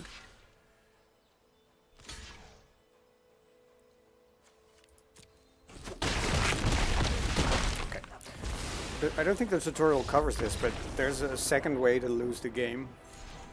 I mean, there's many ways to lose the game, honestly, but in a regular game of Magic, there's technically 2 ways to lose the game, right? Your life total goes to 0. Or if you need to draw a card and you can't because your deck is empty, then you also lose. It's actually in this limited environment milling your opponent, meaning dumping cards from their library into their graveyard so that you basically win by having them have no cards in their deck is actually a legitimate strategy. There's some cards in there that basically do nothing but that. Yay! Does that mean I'm the GOAT now? Ooh. And I got this card. Before I start the second game, let's try and go for 7 wins, eh? That sounds like fun. Before I start the third game even, I'm just gonna take a quick break because I need to check up on Banana and I need to refill my water. But yeah, this deck is good. It's fun. And we're 2-0. It could all go downhill from here, don't worry. But so far, I'm very optimistic. And again, we only need 4 wins to get our prize, like the entry fee back. So that's pretty sweet. Also, I still have a token, so technically I didn't even pay anything. But that's another discussion, I guess. Yeah, 5 wins we need. Okay. All right, friends. I'll be back in 5 minutes. I might want to pee also. I'm going to run. Am I going to run? I don't know if I am going to run. Manage your channel directly from your phone.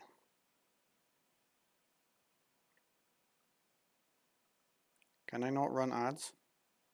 Okay, fine. Fuck it. I forgot to turn on my stream, whatever, so I don't know how to run an ad from here. So I'm not going to do that. I'm just going to go away, and I will see you all in 5 minutes. Don't go away. More drafts coming up.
Hey friends.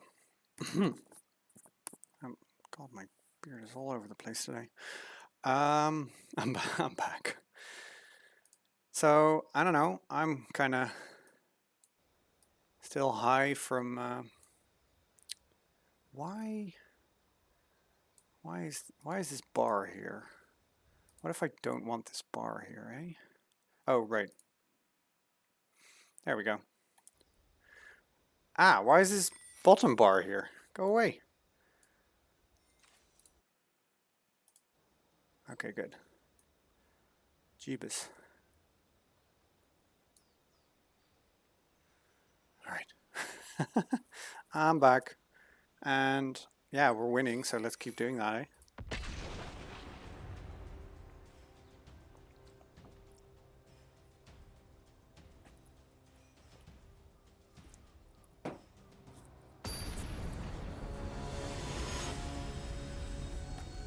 Thank you. Carmen, are you serious? Are you getting a dog? Or are you potentially looking for maybe getting a dog? Oh man, this hand is great. 2, 3, 4, draw a bunch of cards, 5. If only we had a planes. This is a mulligan, unfortunately. Potentially, yes. Awesome. Play dates. Banana play dates.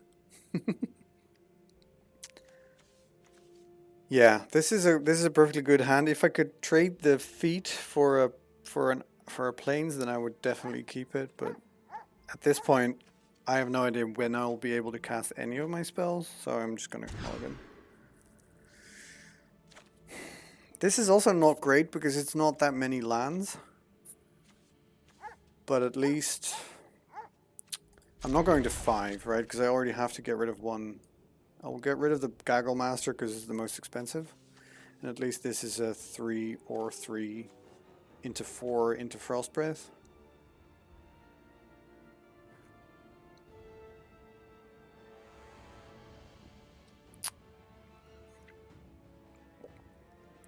Yeah. You like a bunch of dogs that people shouldn't make anymore though. So I agree. I agree with G on that one, I think. I will make sure that I don't run out the clock, but I will also... Corgis aren't small dogs, though.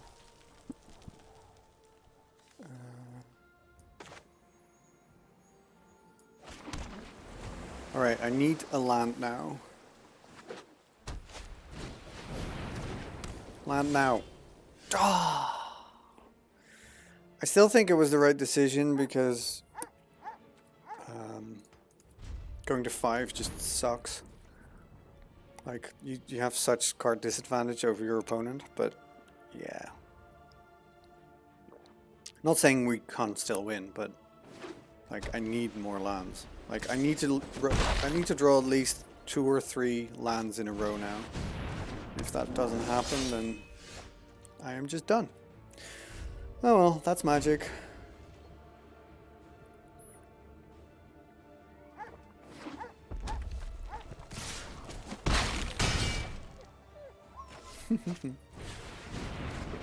I probably want a second dog at some point. Right, alright. Well, at this point I have given up because I have to discard and, you know,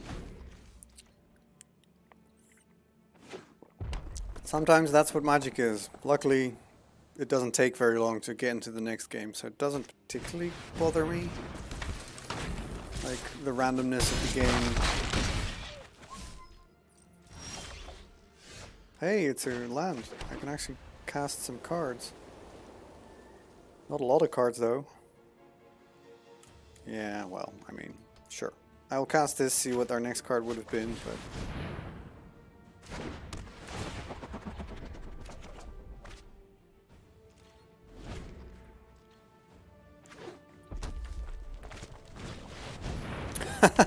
Dude, you didn't even need to do that. Alright. So that wasn't I know. but I'm gonna give them the satisfaction. Maybe they have like a quest that they need to attack with a bunch of creatures, or they need to cast a bunch of spells for coins and XP. Who am I to deny them the actual win then? It's fine. Yeah, it's like sending in that sky scanner, like, okay, it all is on you. Block this entire army coming at you. Eep! Apparently Shibas aren't great dogs for... Well, no, they are great dogs. Apparently they're not super social, so they're not like, yeah, give me all the other dogs also. Although I have met a Shiba that was living with a Corgi, and they all seem to get along perfectly well. So I guess it's all part of training anyway. But they look cute, for sure.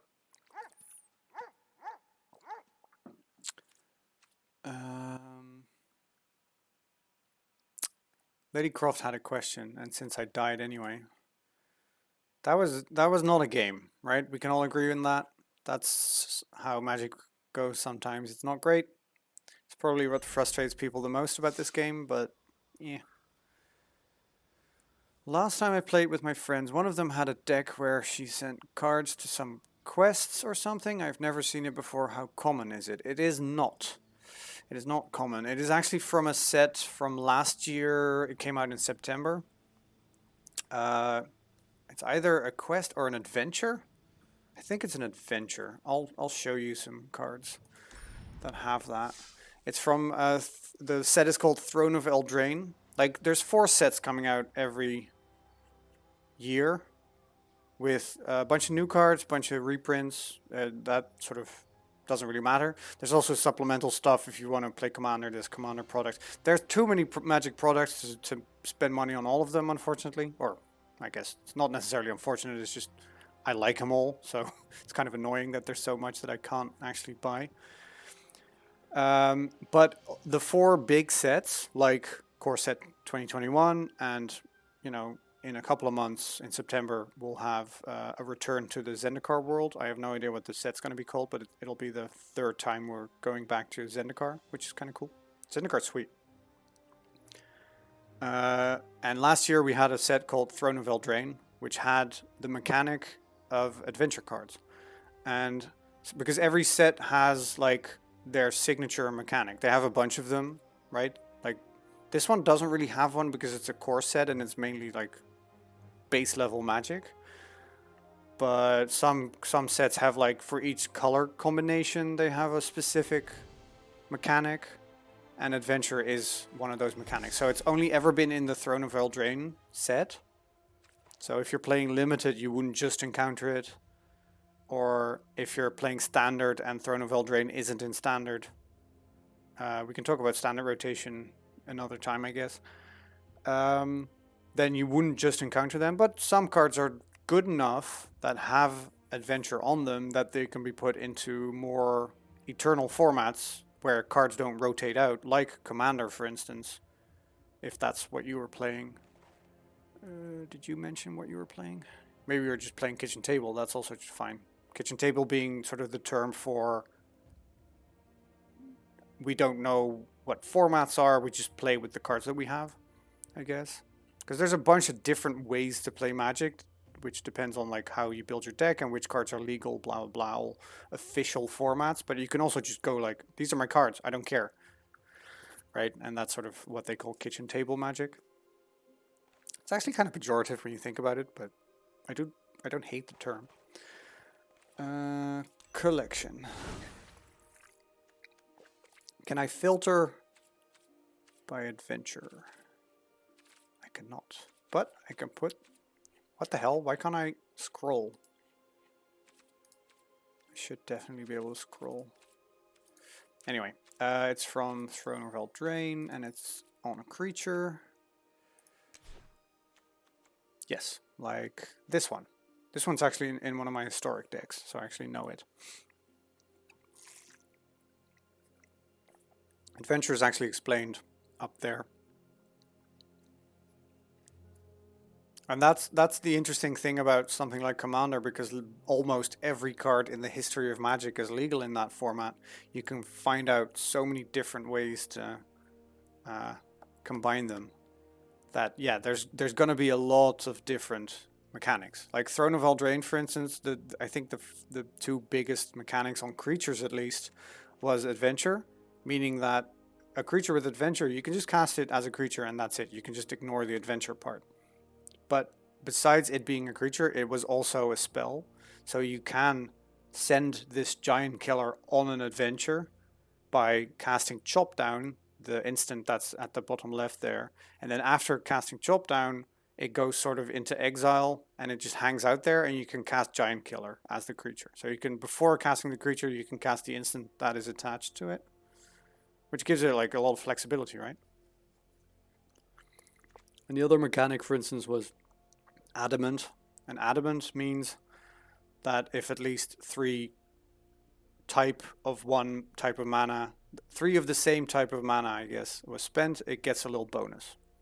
So those are some mechanics. I'm gonna skip over Ikoria because all those mechanics suck, because they're very confusing and they're kind of breaking the game at this point. The less you know about that, the better.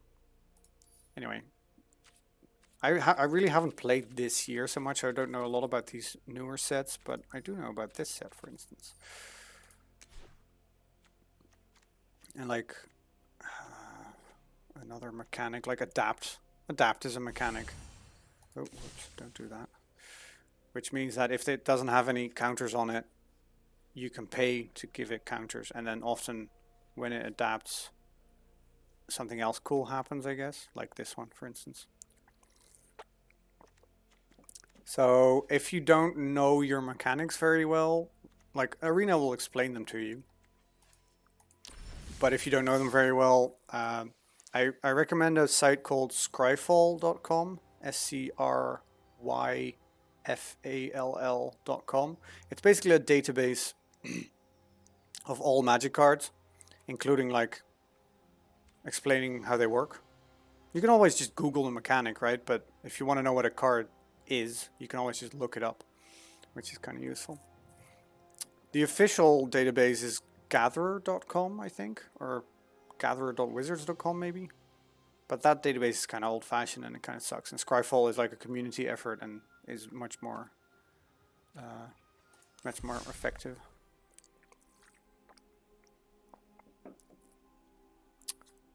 Ooh, we unlocked some packs. Let us crack them.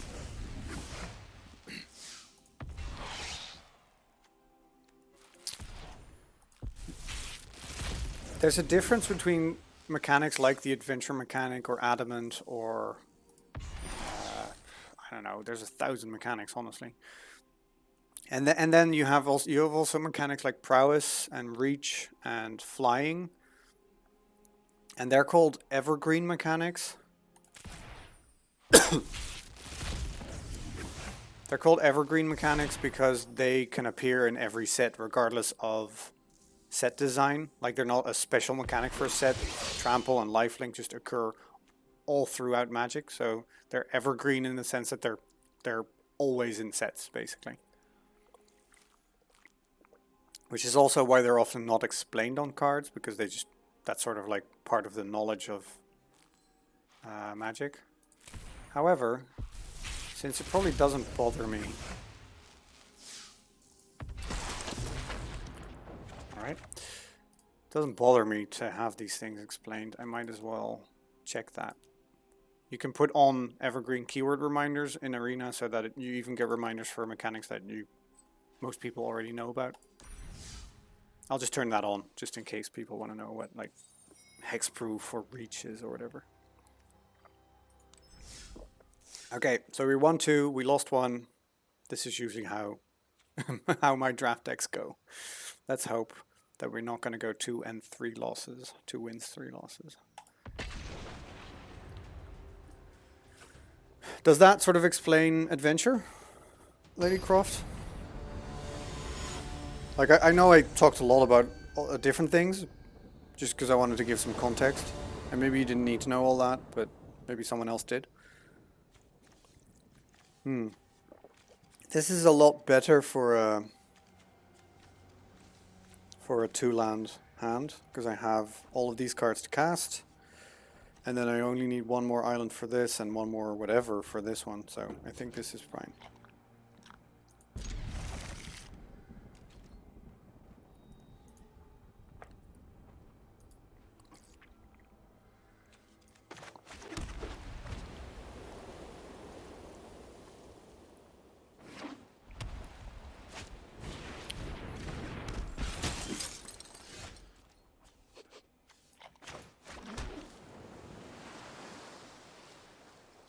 Good. I'm glad. I'm not really being pressured, so I think I want to start out with the Shacklegeist because it just hits for more damage. Also, I'm probably casting Baron next turn. I might not actually. Oh, now I'm definitely casting Baron. Okay, so these are both not great cards, but combined, I guess they make a pretty decent creature. What's great about Baron is that it bounces the creature back to their hand, and the way that enchantments work is when the creature goes away, either through exile, destroy, or just dies, or it goes back to the hand, the enchantment goes away, and this, when this creature dies trigger, wouldn't trigger on the Shieldmate. So they're going to be super sad, because, okay, they dealt me 3 damage, I don't care about that. But now they have to do all of that over again. And they're down a card.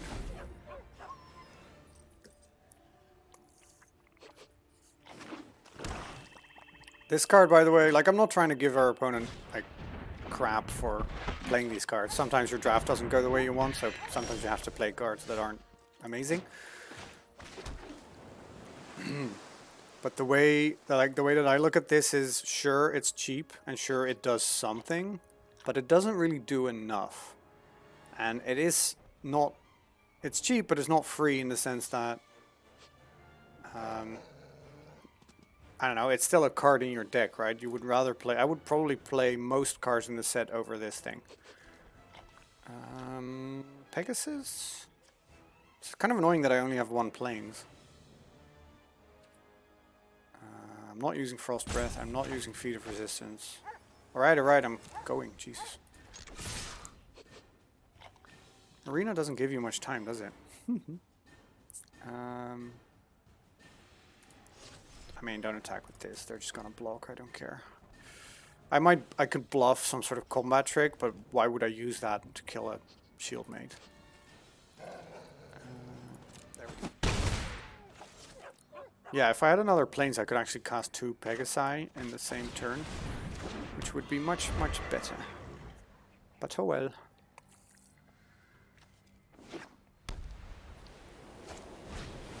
Oh, look at that cute dog. Little soldier dog.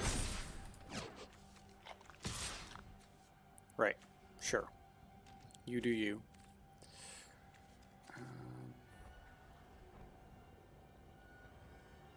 Oh, I can just block it with it. Yeah. Again, this is not, as they say, amazing. I think they maybe misread the Scythe in the sense that they thought it said, like, when a creature dies, and they could technically sacrifice this at instant speed to maybe make this grow bigger. But yeah, it's kind of sad. You're kind of a monster if you sacrifice this to save something else. Because you're basically saying, let's kill this dog to save me or whatever, or to save this stupid dwarf. So that won't be happening. All right, let the card drawing begin.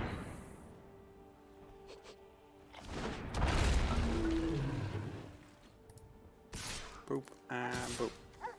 And attack. No, I'm not going to kill it. Why would I kill it? First of all, I have 0 kill spells in this deck. So if it dies, it's up to my opponent to either send it into battle and, you know, have it die, or blocking with it, having it die. Oh geez, alright. I mean, sure. I'm not blocking. But I'm also not worried.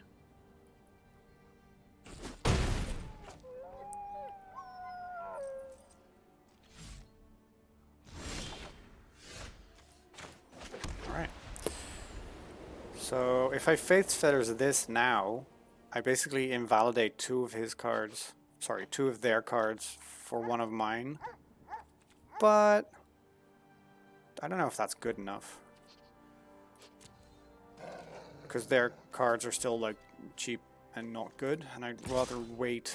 Like, none of this is a reason to play white, right? So they probably have some sort of good deck, or good card in the deck to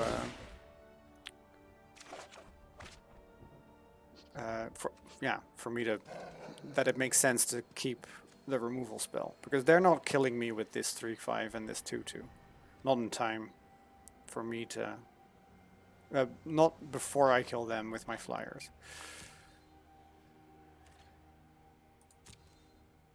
And there's also Frostbreath. I have options is all I'm saying.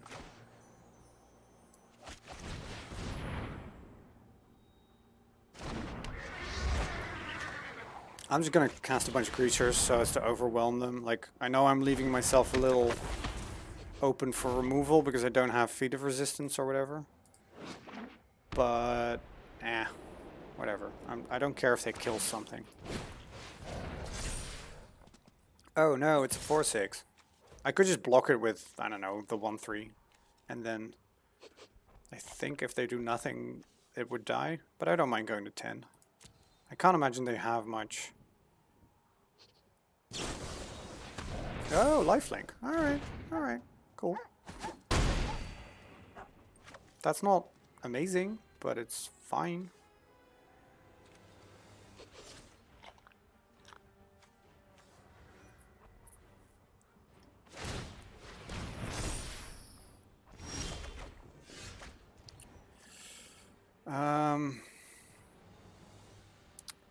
Yeah, I think it's time to put the pressure on. Tap these guys so they can't block. And they won't untap, so next turn they can't block. So I basically get the... Yeah, alright.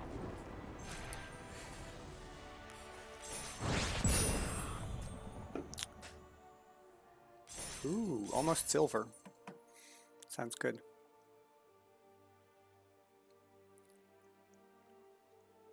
Hey, I didn't kill the dog. So already better than Tomb Raider. Where you have to kill the dogs.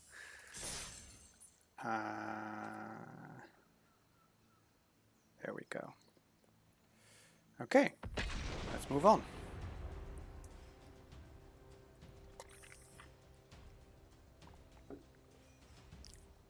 I'm enjoying this deck, but potentially like 9 or 10 games with 9 games max, I guess.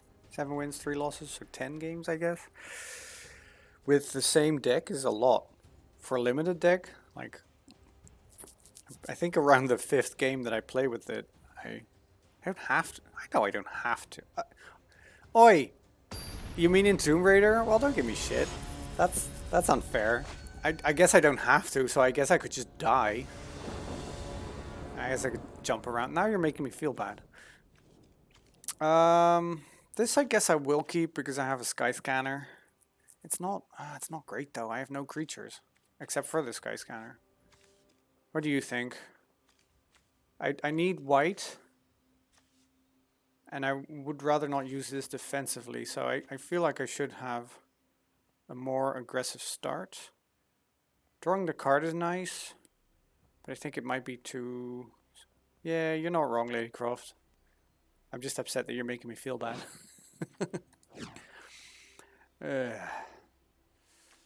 I hate mulliganing just because it's so annoying. Oh, but this is... Yeah, okay, so this is much better. We have both of our colors. We only need 1 more planes for this. We have 2 3-drops instead of just the 1. We might draw something. Right, what are we... What are we getting rid of? I guess we're getting rid of the Teferi's protege. A protege. Or are we getting rid of the Sky Scanner? No, that can't be true. There we go.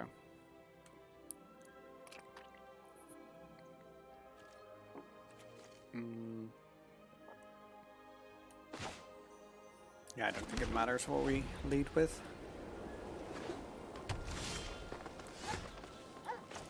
Alright. Being on the play is nice too, because it means that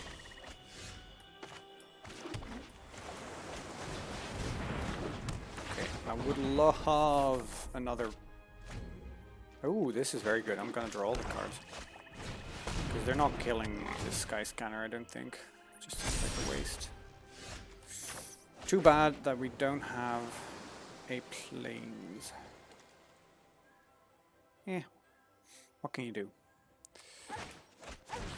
Cast this. Usually I would cast that after combat, but they're tapped out anyway, so I might as well have the value of sitting back after attacks.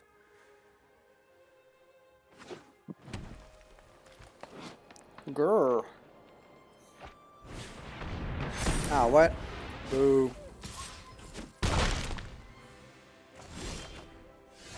Yay. I think I'm still casting this, because I would love to have 2 creatures to put counters on.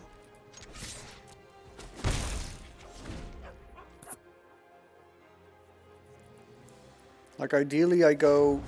Oh, damn it. Okay, well... That sucks.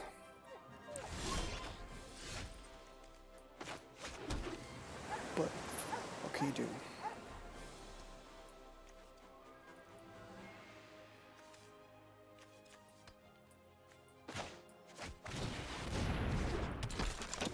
If they just have removal to back up this 4/4, they can probably kill me pretty quickly. Quicker than I can kill them with this Sky Scanner, that's for sure. The fact that I killed both my Tide Skimmers is super annoying.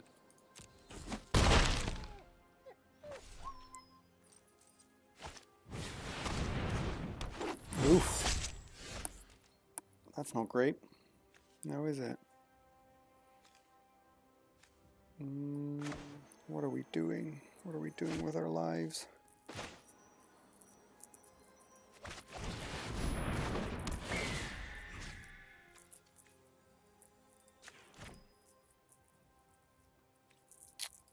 Okay, so I gave it flying because I wanted to cast the flyer first, but I'm actually not going to attack with it because I want to tap something down so that I don't get hit.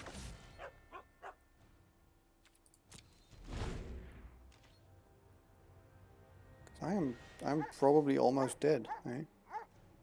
It's not great.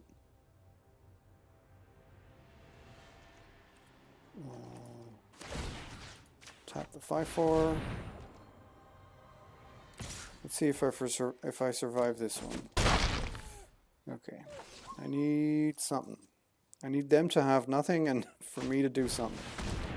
Well, that's not nothing. 4, 5, 6. Still can't cast 2 spells at the same turn, which is annoying, but what can you do? Boop and boop.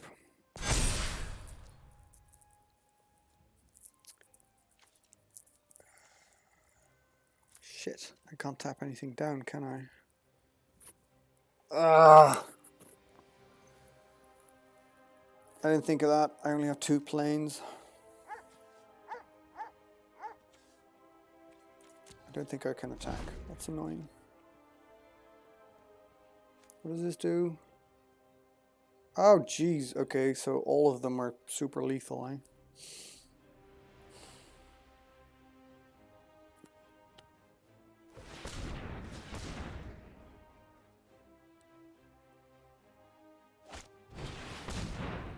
Sure.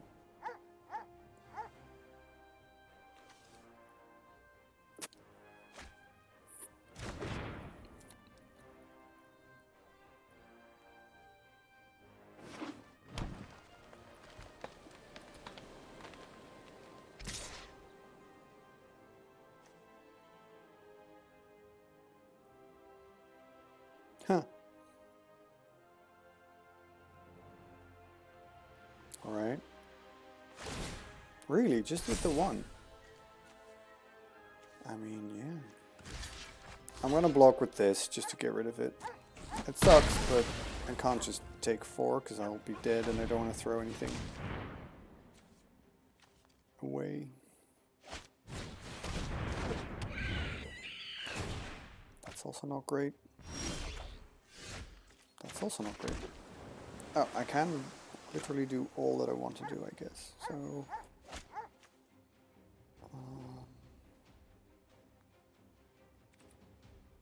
let's just pass the turn. I'm not attacking, I'm trying to stay alive and I have no idea how to do that.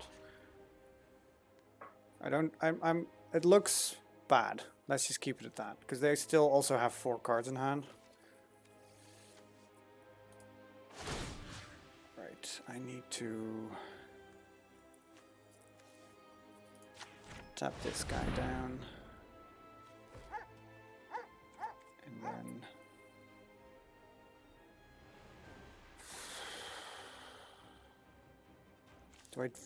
do I Frost Breath now? Or do I wait until they cast another creature? I kind of want to wait until they cast another creature.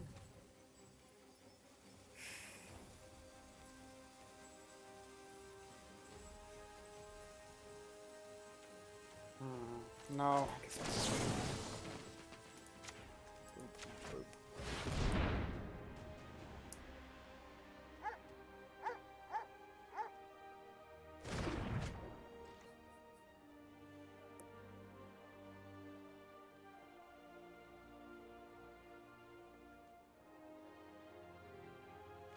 And if they don't have another creature, then I can attack with the Acolyte to get some life back.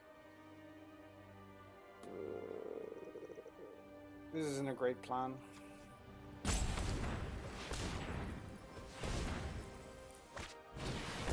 Holy shit, okay. Just super dead.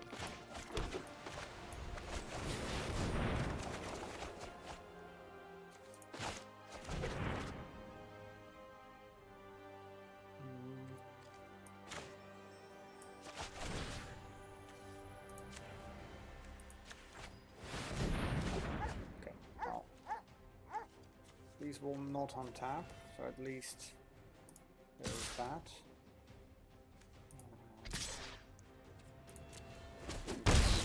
Back, but I don't think we're winning this, but who knows?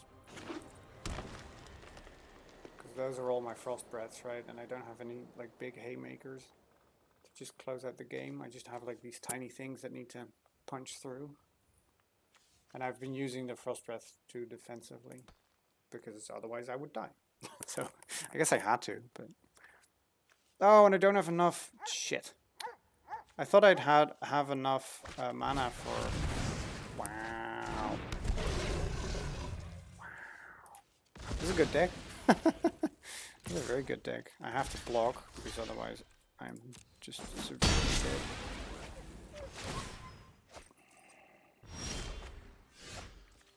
Alright, everything untaps, and I take lethal.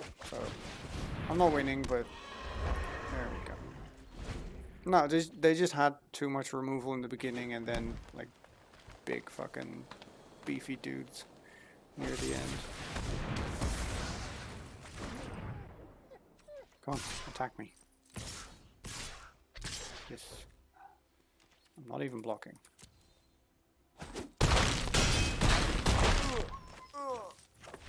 I'm dead. No.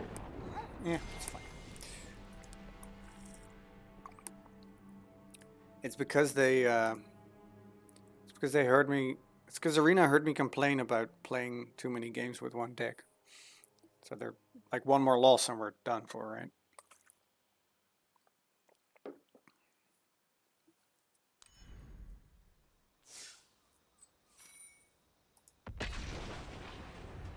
Which is too bad.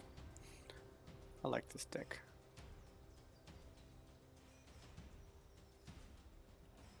Luckily, there's always more magic to be had.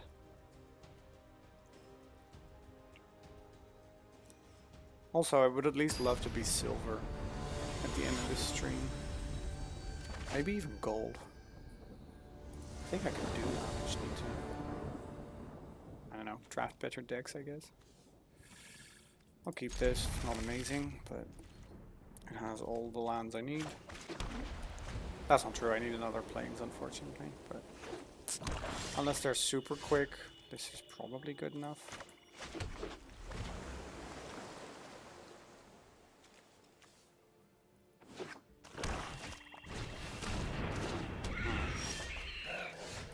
That's annoying.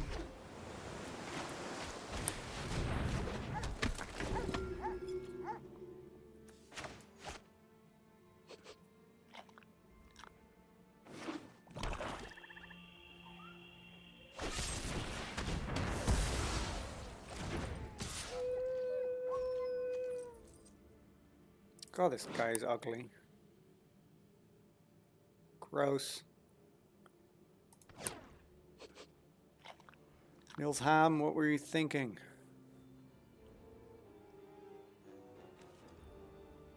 Could my opponent move to... Yes, thank you. Yay, more islands. Just what I need.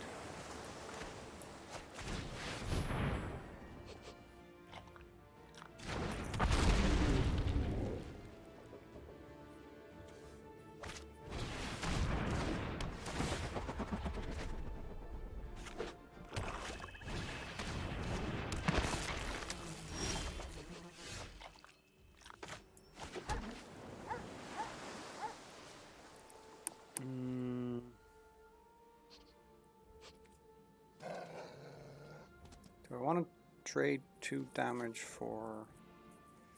I guess I kind of do, right?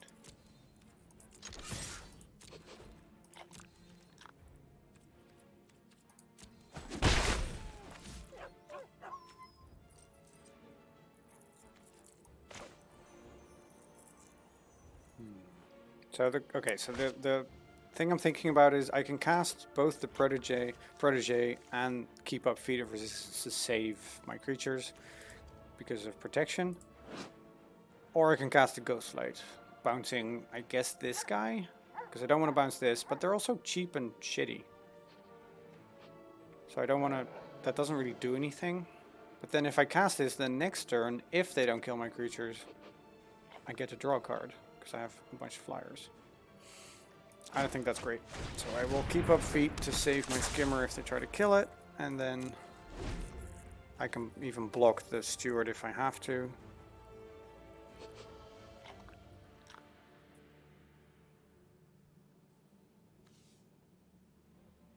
And then with the Protege I can turn extra lands into other cards if I feel like it.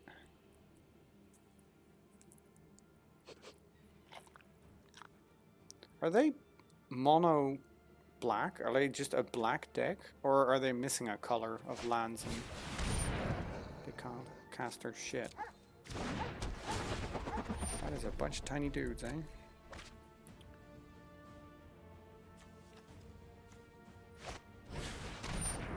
Oh, what?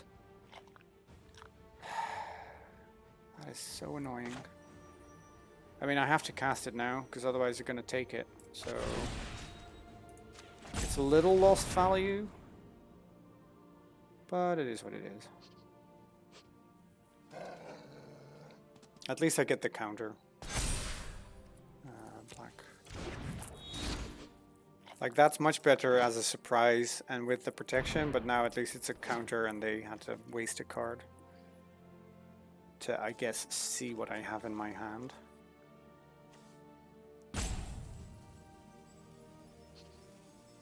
Which isn't great.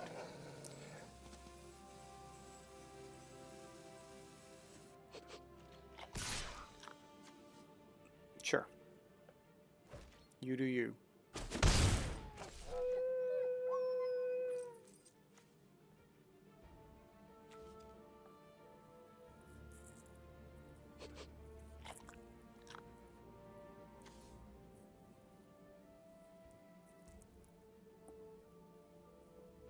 Hey, Bear. How are you? How's your week going? Hey, that is actually very useful.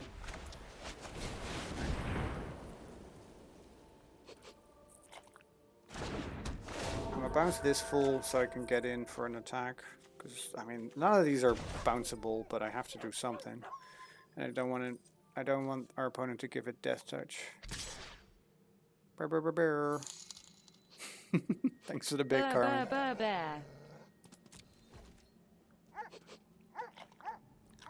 Hey, Opera. Did I say hi to Opera? Did I just completely miss that you're here?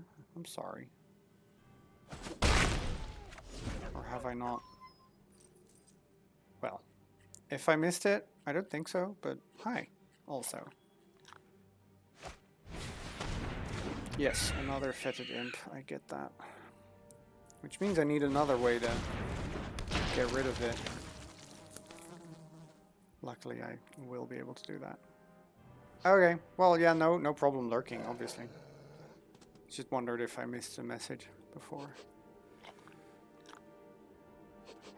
New waistcoat, that's always money well spent.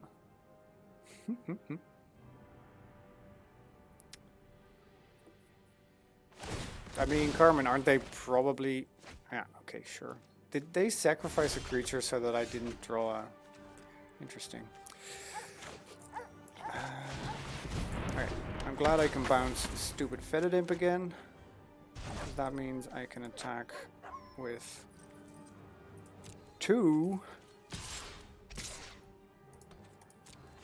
flyers, so I can draw a card. Nike, isn't all that shit made for... Isn't that made by kids? Isn't that like the best reason to maybe not?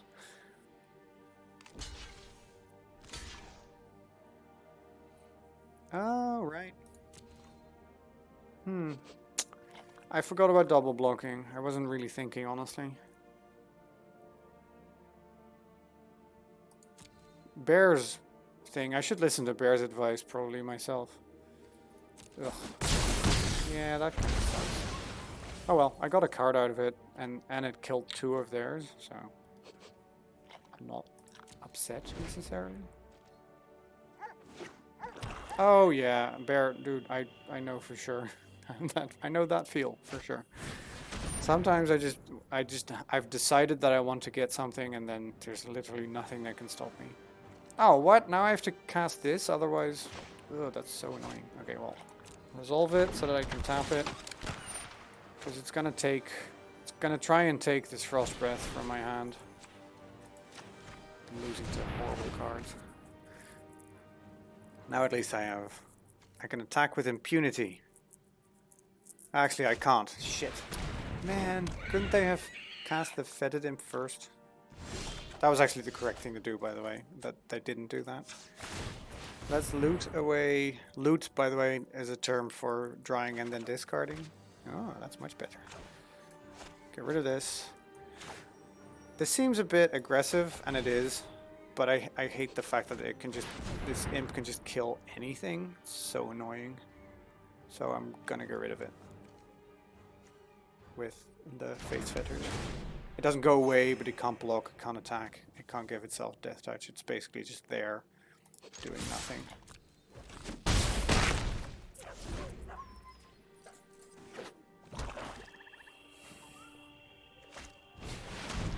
Oof. Now that's something that I should have face fettered, but whatever. Luckily, I can give Baron flying and draw another card.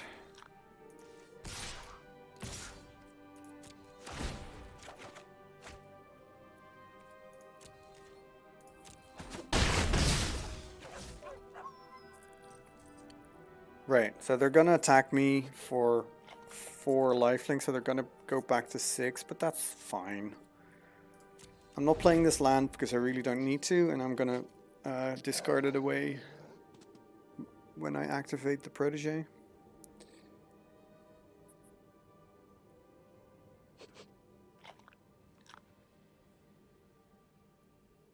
I get that, Bear. Again, I think your own advice is probably good.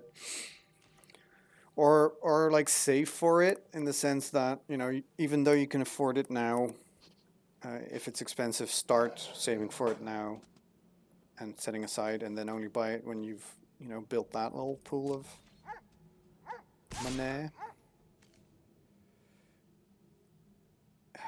If they go to 6 and I attack back, do I care? Like, it's kind of annoying if I don't kill them now, because I could technically try and kill the Blood Glutton by blocking with the Gale Swooper, but actually I think I'm just going to take it, because I don't care about the damage.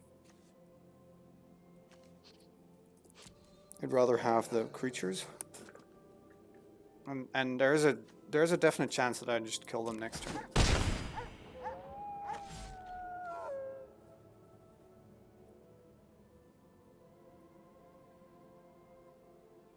Like either with, if I draw another Frost Breath or anything really.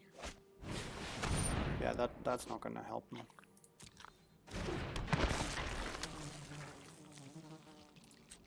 Okay, let's draw something good. That's not good. Yeah, that's not great. Because what happens now is they go back to...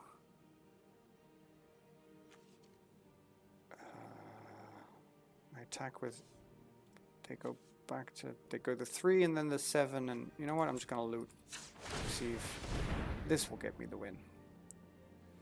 I get to see 3 cards. You would think that that's... Horrible. Horrible. Oh, actually, I get to see 1 more card. So I am gonna attack. I get to draw. So if I draw... No, come on! All these lands?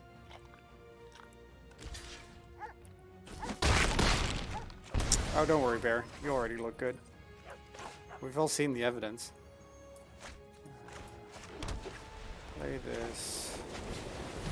Okay, so they're definitely going to go back up to 7, which kind of sucks, but it's not the end of the world. And I guess I can double block the Glutton this time.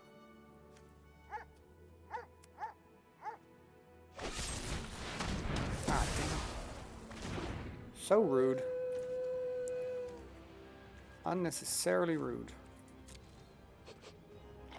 Lifelink is a very good mechanic, by the way. This creature is really not that interesting. Just a 4/3 for 5 is not great. But the fact that it... Oh, you really want to do that? I don't think you want to do that, friend.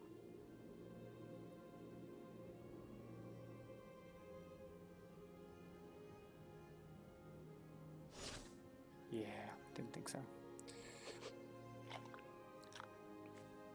Actually, they shouldn't have... That's kind of dumb. They shouldn't have used this instant before their combat. I would have double blocked, and then they could have killed one before damage and killed the other one with damage, and their creature would have lived.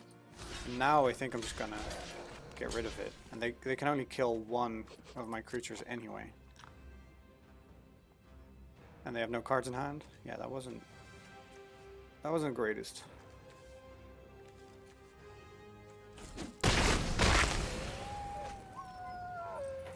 You mean this? This is my mustache comb. I guess it's a beard comb as well, so I don't know. Maybe you have a separate comb for your mustache. Just make sure they're made of wood. Do I want to do this? No, let's do this first. So what's what? Ah, look, that is very good.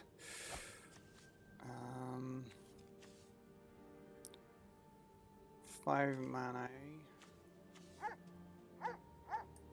Wait, do I get to kill them? I do not get to kill them.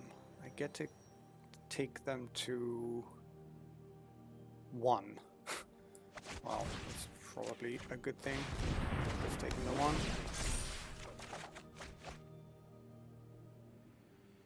And then get rid of this Shacklegeist, I guess. Alright. So they need something real good to survive this. Oh, it's like a little one? Like, that's cute. My mustache generally doesn't need combing because I cut it a lot because I hate it when it's long. So I just use the beard one. But getting a wood one is very important because plastic, the way that it's made in a mold, generally makes it so that hairs get stuck in plastic combs more. So wood ones are much better for your beard specifically. Alright, well, you're dead. Okay.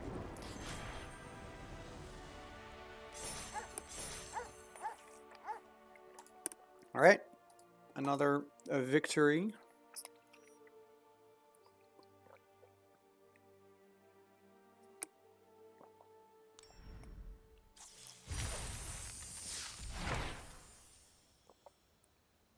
Alright, that's a thing.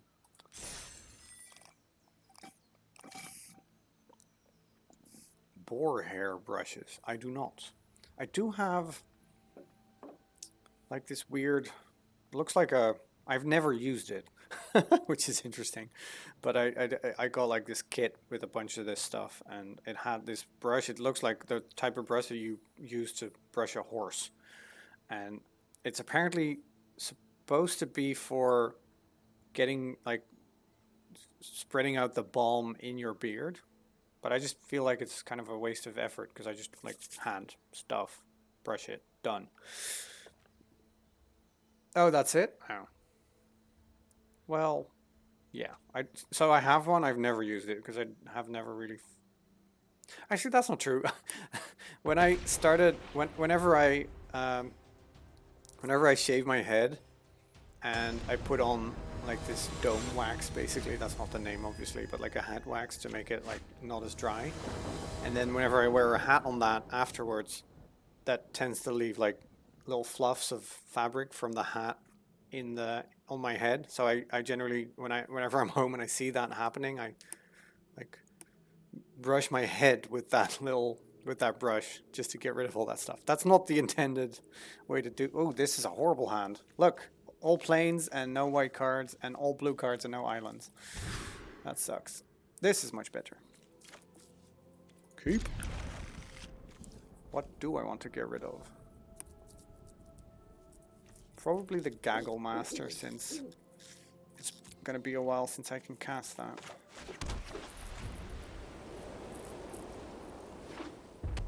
No, I don't. Yeah, for some reason I don't feel that that's super relevant. And like as evident by the fact that I'm using it sometimes for a very weird thing. Although I haven't used it in a while because I really need to shave my head. Look, it's so unnecessarily long for my thing.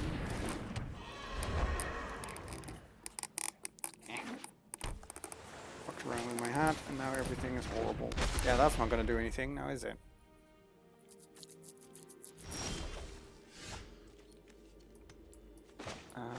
I could play this, but I don't want to give this already flying. So what I will do is just nothing and hope. Actually, no, I should do something. I get to draw 2 cards and then discard. Like I need to draw more lands. So okay. I'm losing a little value, but I'm making this into a 2/4, so that's not horrible. Okay, and then I discard. Do I just discard the counterspell? I think I might. Yeah. Like, my other option was to not do that and to just keep up the counterspell, but then if they're not really playing anything worth countering, then I don't want to do that. And also, if I hadn't drawn a land, which I don't think I would have yet, that also kind of sucks. I guess we're just playing a tight skimmer, right? The faster we draw stuff, the better. And we're keeping on.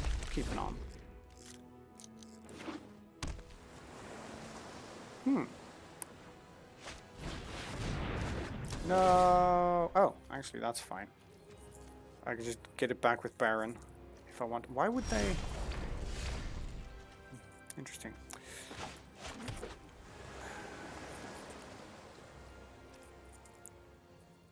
Oh, actually, I do kind of want to do that.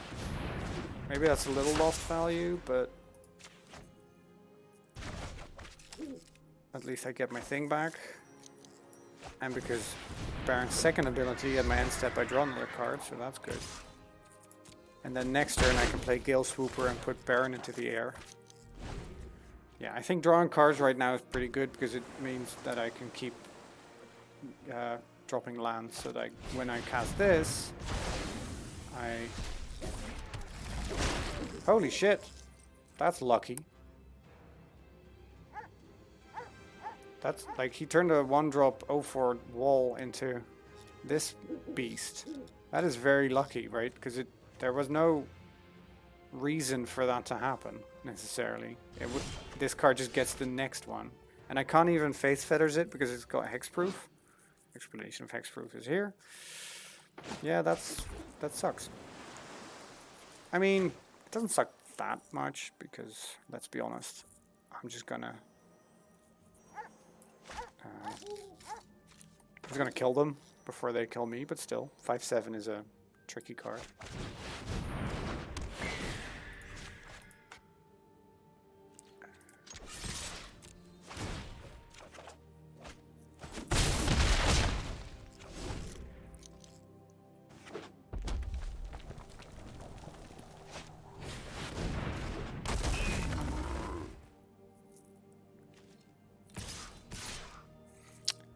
Huh. Do I want to take 10, eh? 3, 4, 5, 6, 7. So they go to 2.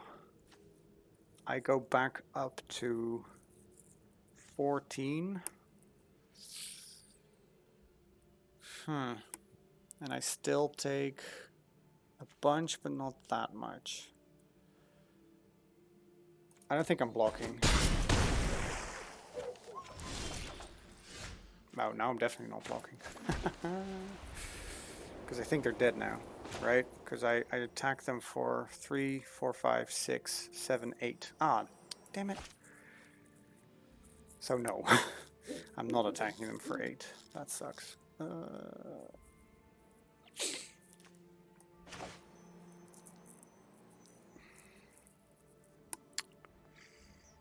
What is the best course of action here?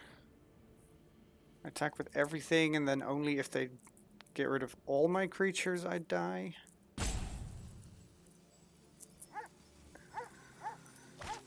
guess I don't have to play this now. I can just play the face fetters. And yeah, sure. Okay, I'm attacking first. Oh right, and I get to draw another card anyway, so who knows what I can do. I forgot about that. Ooh, feat of resistance is very useful.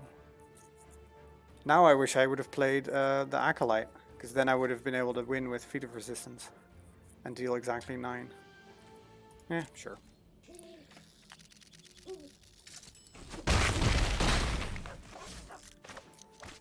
Just gonna face feathers this guy. Save my Gale Swooper whenever I can. And then... Or my Tide Skimmer, honestly, probably. Whatever they try to kill.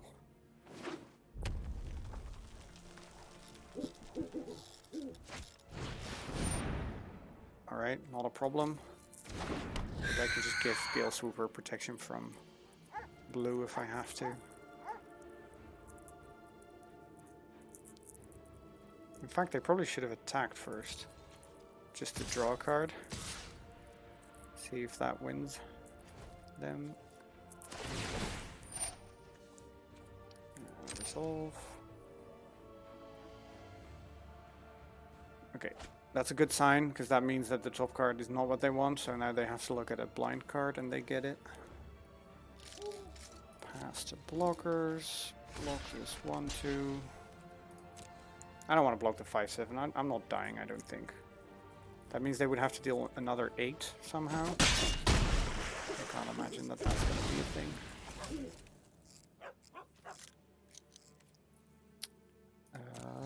My turn.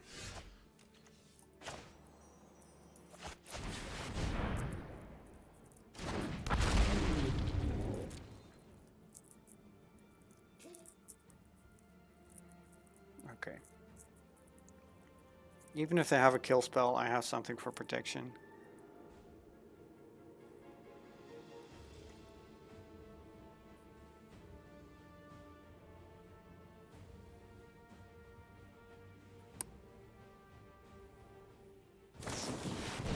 Capture sphere. Wait, what are you targeting with that? I don't particularly care for that. So let's give creature protection from blue. Meaning it can't be enchanted by this capture sphere. And then we're just going to attack with everything. And then we're going to draw a bunch of cards. And then we're going to win. Whee! Long enough for what? You mean for the boar bristle? Or the boar bristle brush? Say that 10 times fast. Boar bristle brush, boar bristle brush, boar bristle brush, boar bristle brush. Silver! Woo! Awesome. Poirot break.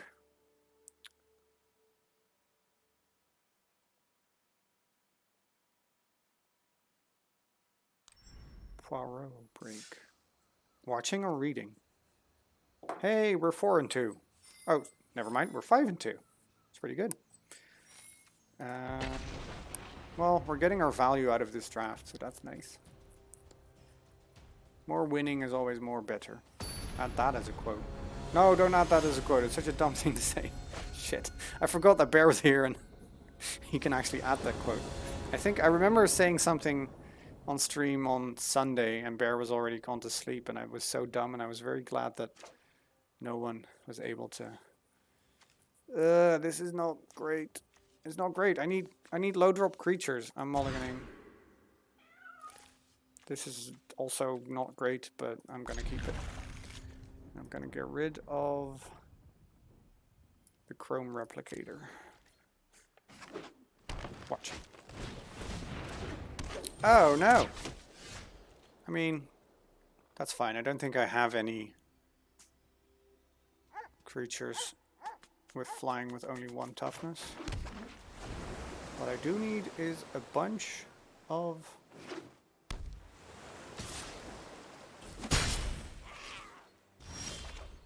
You can add that as a quote, you know you can. I need a bunch of lands. Because otherwise I'm going to run into the same problem we ran in before.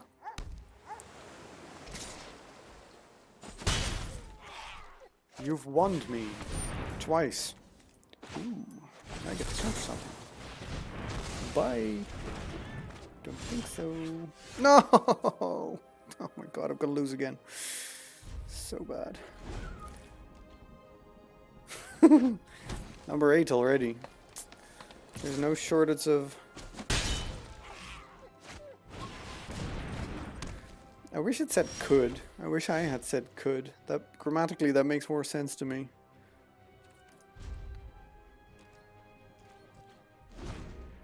Like I don't think it's wrong, can, but it's not great.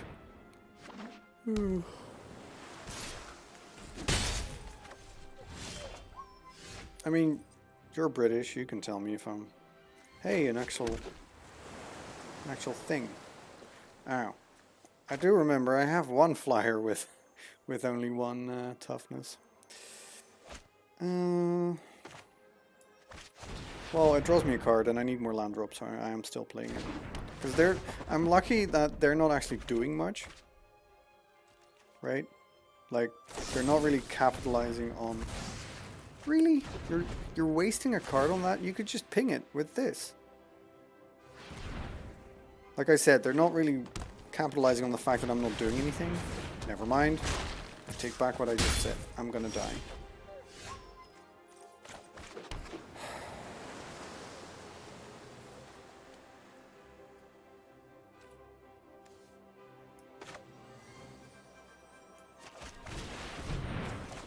Draw more cards. Get rid of this land. So now I have enough land. Now I can do...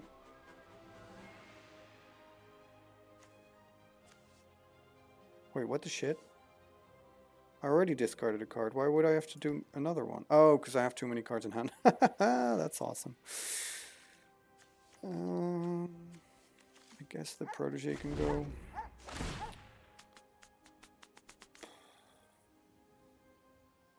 Yeah, the Megalodon is going to kill me. I don't think I have any way to deal with that, and besides blocking it to death, and it's a 5/7. That's really difficult.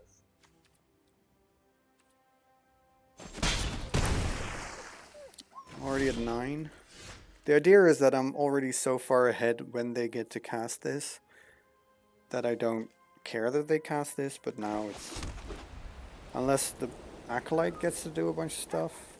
I guess if I put a Rousing Reed on the Acolyte, I can keep gaining a bunch of life. We'll see.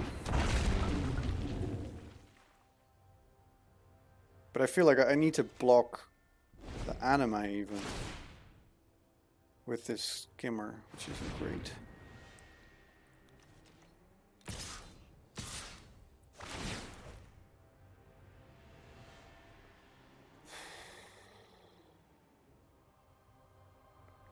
So what do I do next turn? Play that and nothing else? Or I play that and nothing else? None of that is great. Guess I have to block to not die.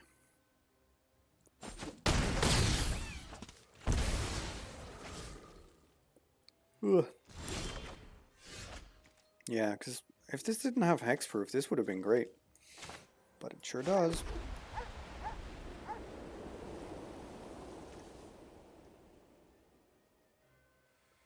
How many? I have 6.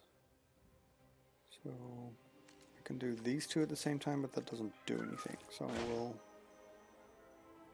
I guess I will cast this and bounce the tome animal. Oh, actually, that means... I think that means I'm dead, because... Yeah. Damn it. Oh, I can't... This is a spirit. I can't even bounce the... I forget that this can't bounce spirits. It rarely comes up, right? So it's like... Shit. Okay, I'm dead. I'm dead. Alright, alright. I did that wrong.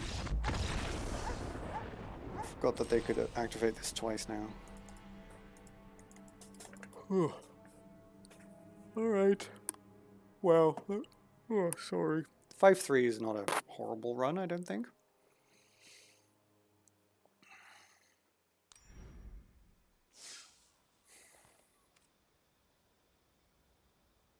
Claim prize. Whee! Let's open up some packs.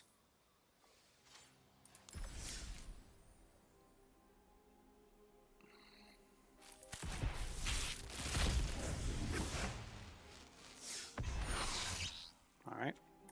Perfectly fine. I don't really need anything out of these packs, I just want more wild cards.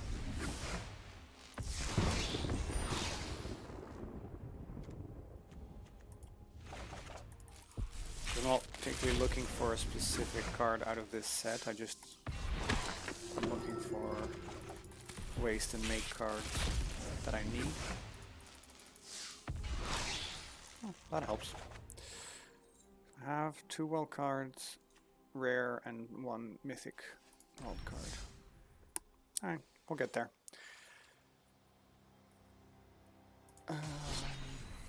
Okay, so we have some options. If anybody wants to hop on Arena, we can play a game. So let me know. If anybody wants to tell me what I should play, they can tell me that as well. We have a bunch of options. I have some brawl decks, so we can play some brawl. I have 1 standard deck I can play. Play some historic. This is all constructed, right? So that's a little different than limited. We can keep drafting. I like drafting a lot. We could technically play sealed. I'm not a huge fan of sealed. Are you crying, Lady Croft? Don't cry, little friend, little Croft.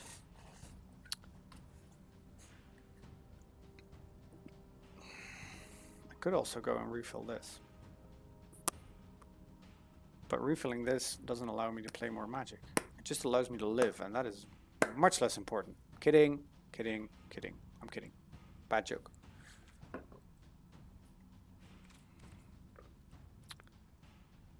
Alright. I'm waiting another 30 seconds so you can tell me what you want me to do. And if you don't, I'm just going to make up my own mind. And Lady Croft still needs to tell me why he's crying.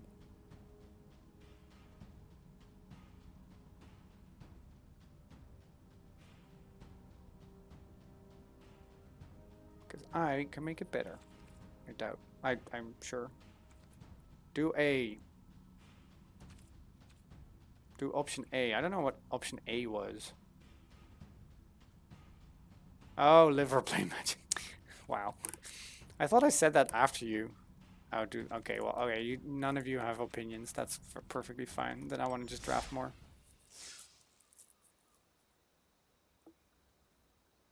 Yeah. All right, we have one more free token, so that's nice. And we're racking up the gems. That's nice as well. That will allow me to play a lot.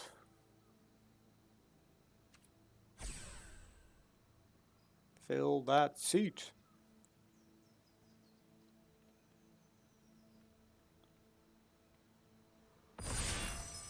Ready. Okay, open up something good. Something good, something good. Give me something good. This is not super good. This isn't great. It's a good card for constructed, but it's not like a first pick and limited. It's just a dual land. That's very good.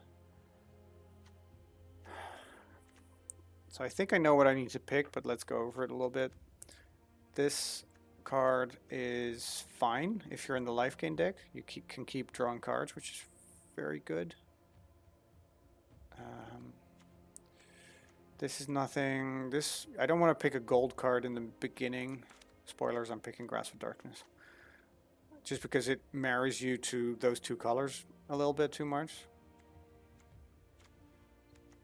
This is just the best removal spell, and removal is very necessary, and I haven't played black in a while, so I would like to. So we'll see. We don't have to play black, right? Like, don't get married to your first pick. If black isn't open, but I will definitely take another Grasp of Darkness to like solidify myself into black. Siege Striker, what does that do? 1/1 double strike. And you can make it bigger. Sure. This is an interesting card because it actually allows for the mill plan. Because you just keep drawing cards and they keep milling stuff and then they just die. But I don't want to... I don't know, that's not really how I like to play. Hunter's Edge would be a perfectly fine pick. Blood Glutton if I knew I was in black. And I guess I know now because I have 2 Grasp of Darkness. Am I just gonna keep picking removal? I don't hate that, but I do also need creatures at some point.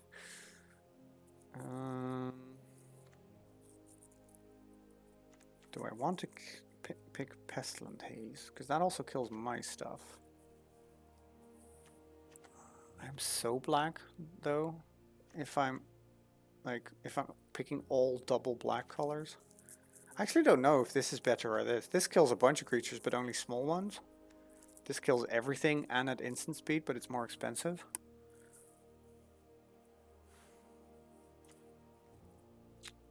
Alright, well, we're good for removal. That's nice.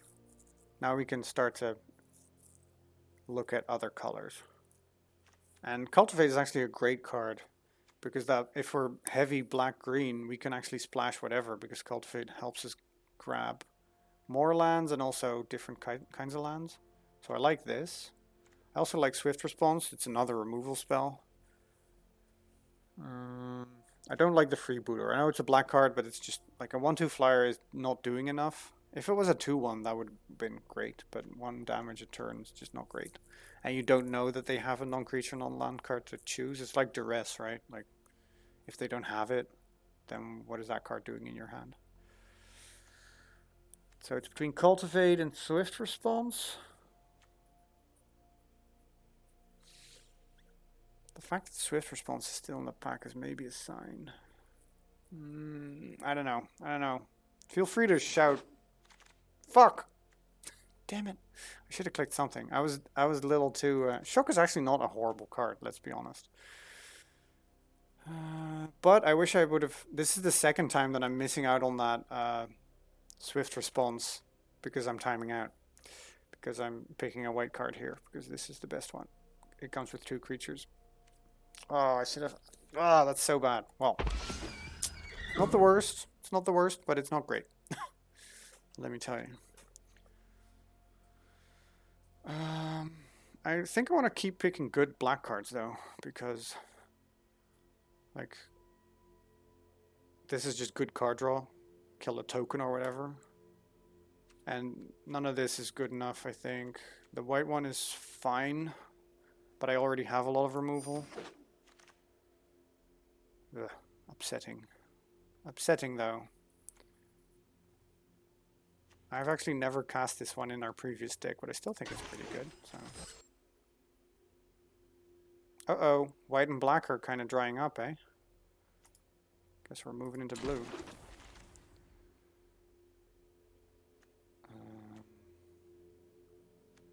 This one, I don't think is very good. This one is probably fine.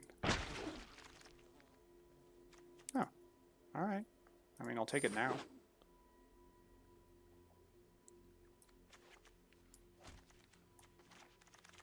Stupid shock. So upset. I don't really like this shrine. It's too expensive. Like, you don't really get a lot of shrines in limited. So the fact that I'm probably going to have to pay at least 4 for this ability, I don't like it. I like none of these cards though, so damn it. Yeah, no. I'm just slow. I'm just talking too much. Drafting and streaming is a little bit more difficult than I'm used to, I guess. I guess I could still be blue if I don't get there on white. Sorry, friends. I'll pay more attention to what I'm doing. But I want to explain why I'm doing things, right? So pick this, even though I'm not playing it. Pick this, even though I'm not playing it. It's fine. Last picks in packs are fairly inconsequential, honestly, unless you're lucky. I am very unlucky when it comes to all the rares, though. I mean, this is a very useful card in Constructed, but it just doesn't really do anything. I guess it helps me splash the blue, but I don't care enough about the blue to not pick another Grasp at Darkness, so...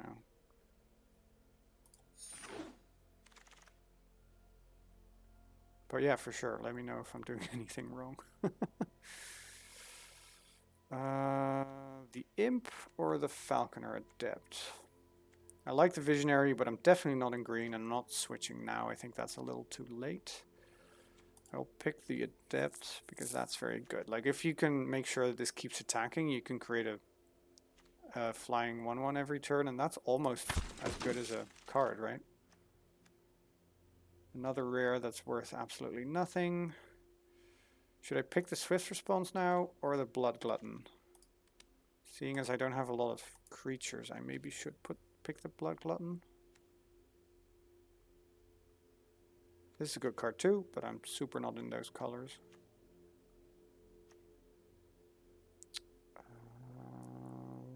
No, I have 3 Grasp of Darkness already. I'll pick the creature. Lifelink is actually a pretty good synergy with white and black. I'm not picking that.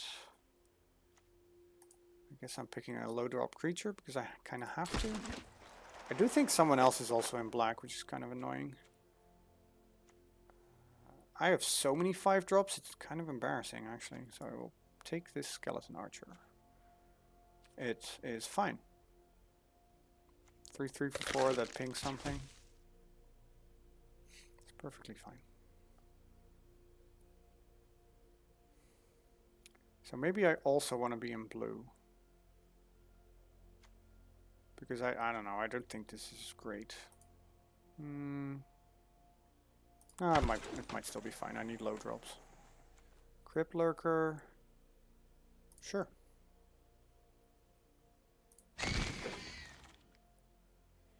Gloom Sower, eh? I am heavy black. But 7 mana is a lot.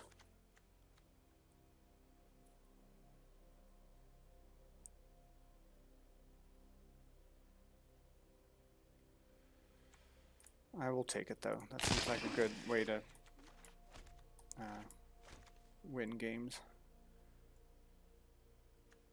Daybreak Charger, just to make sure that I stay alive. Concordia Pegasus to make my Celestial Enforcer better. dub because I don't want to play that, but I might have to.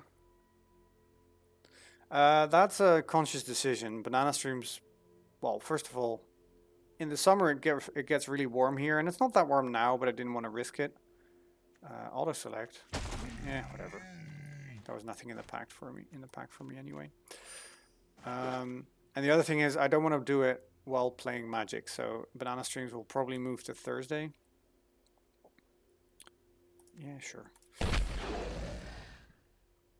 Because if I'm playing single player games, I can easily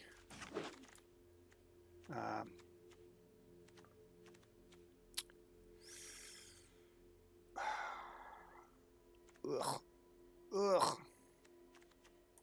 This draft is not going great, and it's not just because I messed up on some picks. It's just I don't know.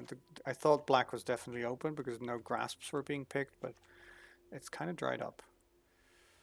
Another Blood Glutton is cool, but I have so many 5-drops already. The Meteorite will help me splash something. I doubt it will have to though, so. And I don't want to play 2 Daybreak Chargers, that just sounds horrible. I probably won't play the Replicator, if I'm honest. Another Temple, eh? Jeez. I will play this Gale Swooper. Will I? Yeah, it's better than the Selfless Savior. I will play this Silver Smoke Ghoul. I have some ways to gain life. I will play this Faith's Feather. Ooh, ha. Do I play the Acolyte or the Face Feathers? They're both amazing. But I already have 16 creatures. So this is a good way to gain some life, I suppose. Do I want more card draw? I don't want more removal. I have enough of that. So I will just take another Village Rites. What do I need? More life gain would be good. So that I don't have to play some of these bad cards. But I am fairly stuck up on the rest, I guess.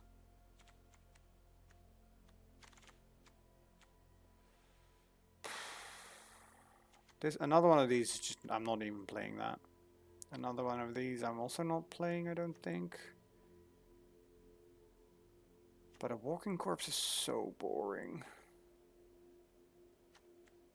I'll play a Bloodfell Cave just in case I want to cast something red.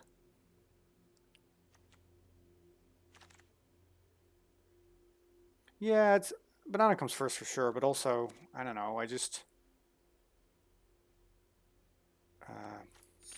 if I'm timed and I don't want to have my opponent waiting, then I want to be able to drop everything to pay attention to her, right?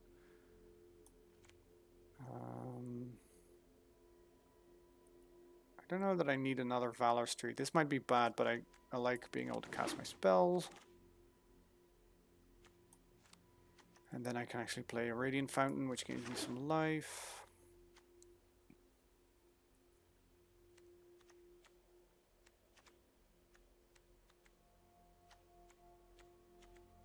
This deck might actually be something, honestly. Like, I have a bunch of life gain and some ways to that pays off. I have some creatures at the top that will make sure that I win, and a bunch of removal. So that's pretty good.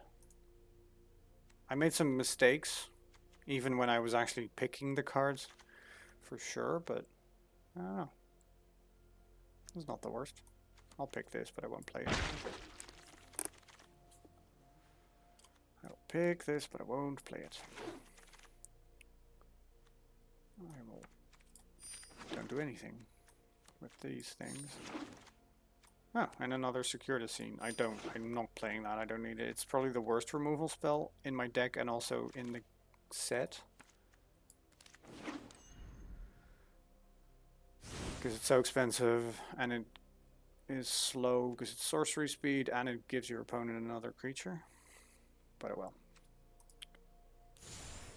Let's pick these sleeves. What is a good card? Actually, this is probably the best card, so I'm picking that as my deck box. That honestly doesn't matter, but it's, you know, fun, I guess. So I only need to cut 2, eh? That's probably not a good sign, but whatever. I would like to keep all of these, even though that makes my curve not really a curve.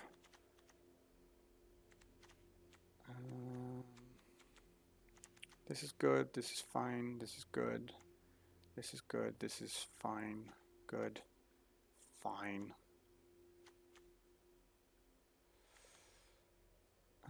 One flyer.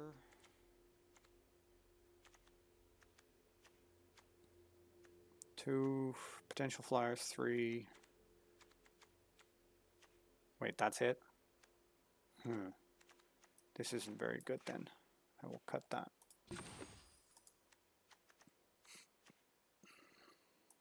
Yeah, I'll cut this as well. All right. It's serviceable. It will win an amount of games.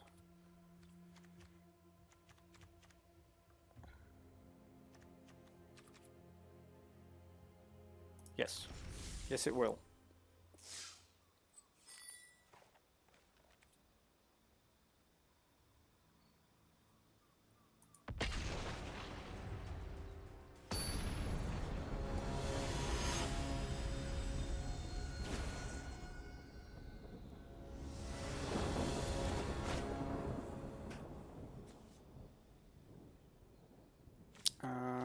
I'll keep this. It's not great, but it has an early creature that I can buff, so even if I don't draw anything else, I can use my mana on it. And I have a bunch of removal.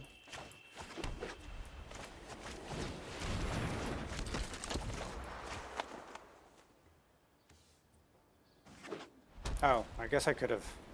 Fuck, I forgot this had flash. Wow, maybe I'm getting tired and I'm just not paying attention. Alright, that's fine. Now at least if they try to kill this, I can instant speed sacrifice it to draw a bunch of cards.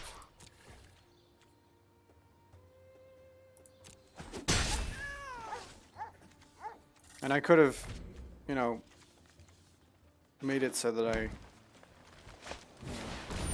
Oh, that's interesting. Alright. I guess they're trying to sort of do the same thing, eh? Pass. My turn.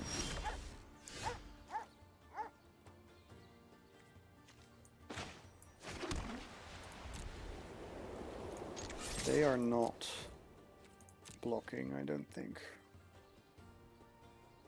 I mean, they might. They shouldn't. Yeah, I don't think so. Ugh, sorry.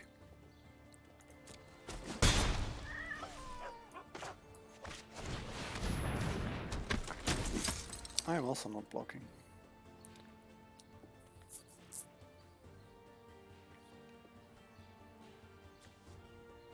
Ooh, exiling this ghoul sounds good though, because then it can't get back from the graveyard.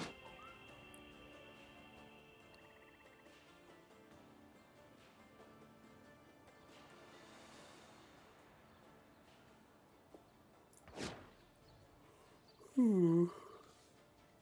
I would like to at least be able to attack with this once.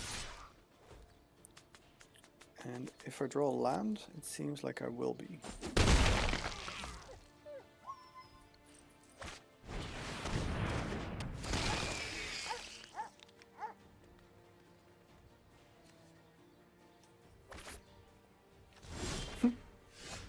Oh, I will be. Alright.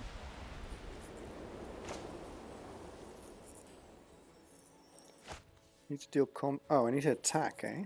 Interesting. So I can definitely attack. But I might as well just kill this because I have so many kill spells.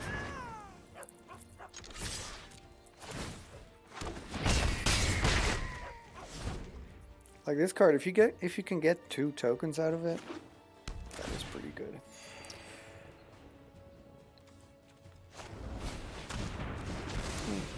One token is also fine, I guess. They at least spent a card to do that. And now I can easily village rights away the bird. Draw me a card.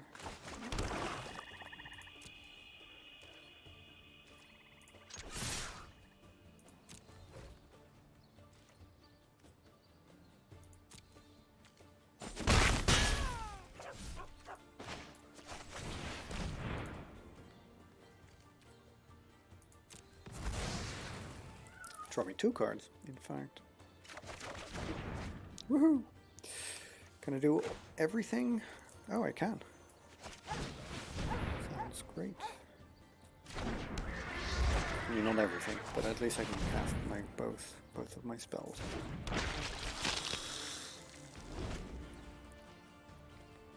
All right, Lady Croft. I'm excited to hear if you're willing to try a sealed deck. And yeah. Oh, see you Thursday for sure. Maybe at some point we can just both do a sealed, and stream us playing our sealed decks against each other. That sounds like fun. Or I don't know, do off stream is also fun. But yes, I'll be back on Thursday. I haven't really decided what I'll be doing, but I'm probably just gonna play more No One Lives Forever. But yeah, good night. Thanks for hanging out. Thanks for asking all those questions. Hope I could help. Am I blocking? I am certainly not blocking. Go away. Go away, you noob. This is a cute cat. It's a bit of a weird cat, but it is a cute cat. Cat v dog.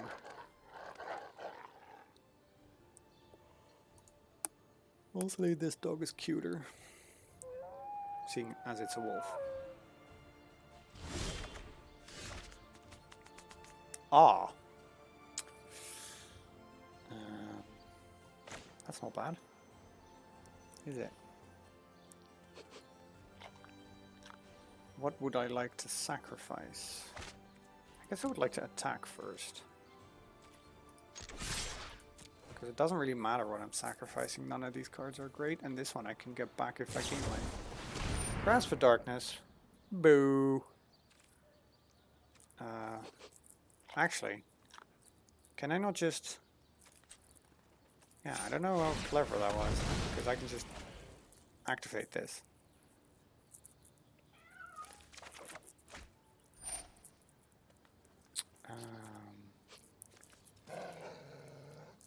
And can I... No, I can't gain 3 life at this point, so I won't.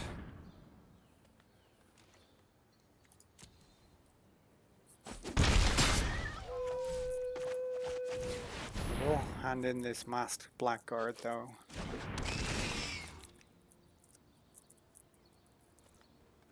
Actually, will I? Sacrifice a creature. What is more useful at this point? The Pegasus or this? Because I can't pump this twice. But this flies.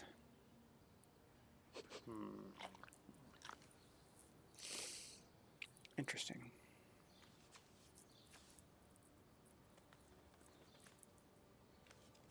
It's actually kind of difficult. I don't know. I don't know.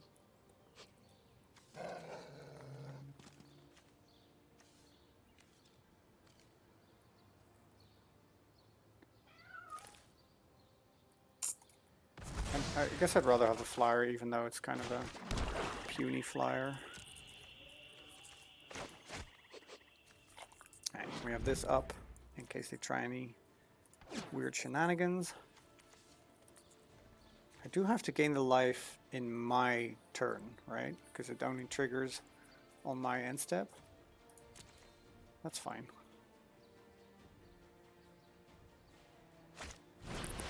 Dub. That's just rude.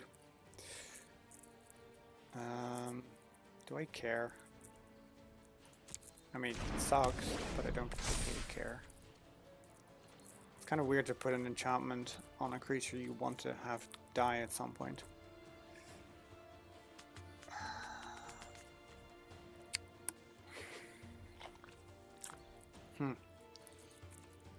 Funny is that if I had kept the other one, I would have probably been able to win next turn. Then they wouldn't have done this probably, but still. Oh, they're not attacking? Oh, that is not smart. That is very much not smart. Because I just do this. Right? Like, sure, they can sack it, so... Oh, alright. I guess that also works. Fine. Whatever. Sure. Okay. Cool. I mean, I'm still attacking, right? Because now they can't sack it to draw a card. I thought they would have, but... And I get mine back. Because I will... Oh, can't... well, it doesn't really matter, does it? There we go. Lifelink, please. Like, it doesn't save the Crypt Lurker, but that's fine. I don't think they're winning in this exchange.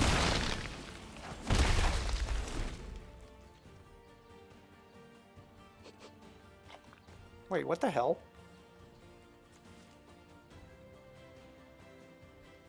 What happened? Did I not gain a bunch of life? What did I do wrong? Did I pick Death Touch? Or did I just not read the card? This is also perfectly fine. I thought I picked Lifelink. Huh. Oh, it's got no, but the fact that it's got indestructible wouldn't... Oh, it's got First Strike. I'm an idiot. Oh. Okay, new set. This is fine, I guess. I get it now. Just for those of you who don't, I did actually get Lifelink, but I never did damage. Because I forgot that Dub also gives it First Strike. So I'm a bit of a dumbass. I just threw a card away for no reason. It's kind of annoying. But there we go. Wait, did they just take a bunch of damage there? Oh right, they looked for a Grim. They looked for something with Grim Tooth. Interesting.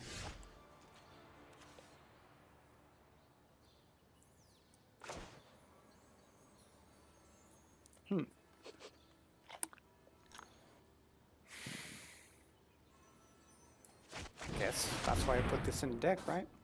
That's an 8/6.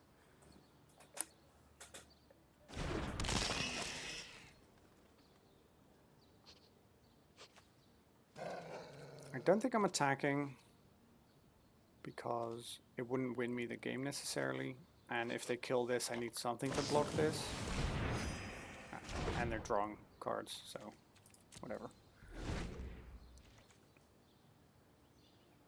They have a lot of cards in hand, that kind of sucks. So I guess I just need to go wide with, like, this is 2 creatures and then this is another one. Oh, what? Rude.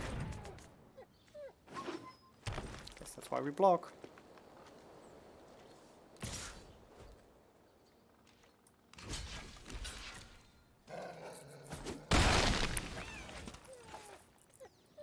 Let me know if you have questions, right, about what I'm doing, or definitely, definitely let me know if you think I should have done something else.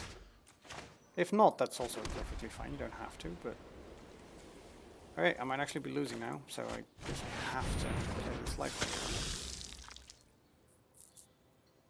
Please don't kill it. Please don't kill it. Please don't kill it. Oh, I'm not even gaining life. Ah, oh, damn it. Stupid First Strike. I hate you. I thought I was winning this, but now I am definitely not winning this. Why not attack first? Oh, I guess that's why. Too bad.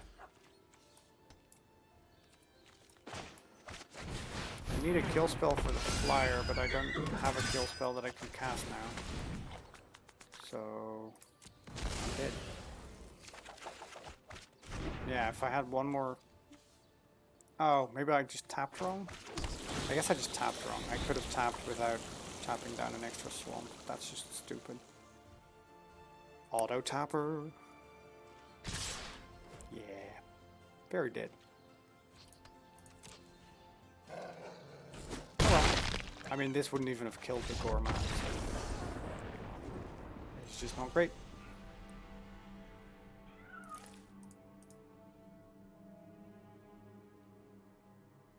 Not a great start to this deck.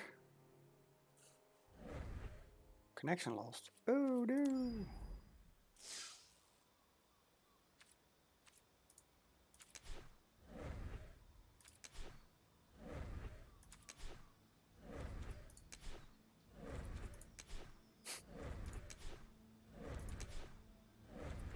I'm still live, aren't I? Okay, so it's an arena issue, not a internet issue. Let's do that again.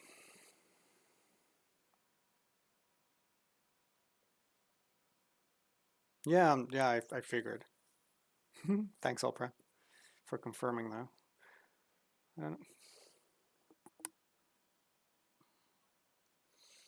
It's very white.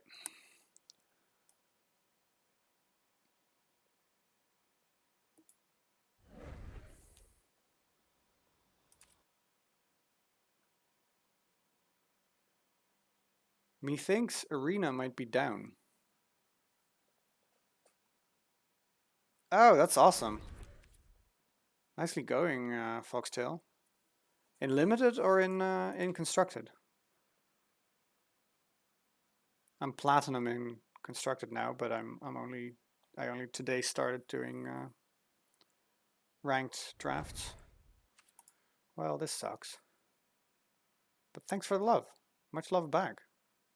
RDW, the bane of my existence.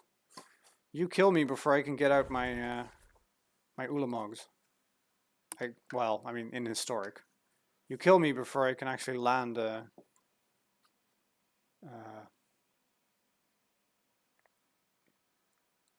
is it Euro? I don't remember. I don't remember the giant that gains me life and lets me play more lands. Are you playing standard or historic ranked? Also, thanks for the follow, friend. Magic the Gathering Arena is a program that when it works is great. When it doesn't work is not great. I'm gonna exit and try. I'm gonna try one more time, and I have some backup Magic. Like I can always play Magic Online, which is a horrible program, but you know if it works. Oh, it's offline for everybody. All right. Well, in that case, I'm not even gonna try. So I'm not done streaming yet, and I want to stream more Magic though. So I have two options. I have Magic the Gathering Online. I'm not paying for a draft on there, but I definitely have some Pauper and Modern decks that I can play just to pass the time, see what that's like. Or I can play Chandelar, which is a very weird 90s Magic the Gathering game that has a bunch of old cards in it, and it's like a little RPG where you walk around and you gain cards. It's super confusing, and I haven't played it in like what 20 years since it was a thing that I could play as a kid. But yeah, let me know what you want me to do. Play some constructed on Magic Online or play this weird old 90s thing. It's very weird, right? Like if you want to see more Magic, then I'm not saying pick that because it is very old. And I'm not even completely honest, if I'm completely honest, sure that I can run it. Pauper? Pauper sounds good. Pauper's fun. I haven't played Pauper in a while. I haven't updated my decks in forever, but I haven't opened Magic the Gathering Online in a very long time, is I guess my point. So, sure, since no one else is saying anything, let's play some Pauper. This is at least updating. Required update. We are at 9%.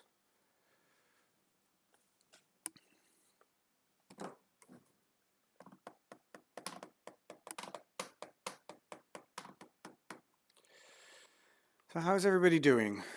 For how long have you been playing Foxtail? Are you a veteran Magic player? Are you a newbie? Something in between? Do you stream the game yourself?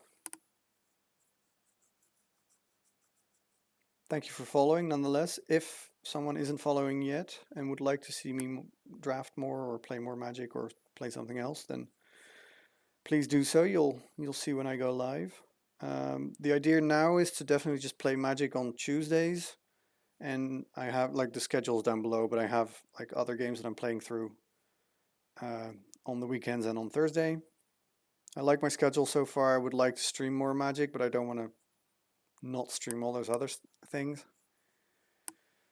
I can definitely see myself doing like bonus Magic streams though when there's like cool events or when I don't feel like doing anything else. Or maybe instead of a variety day on Thursday, I just stream more Magic, depending on if people would like me to do that.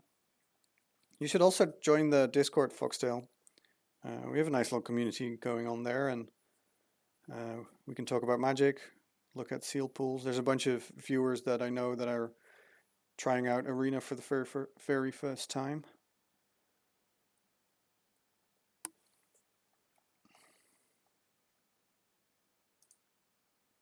It's still updating, but I will be playing some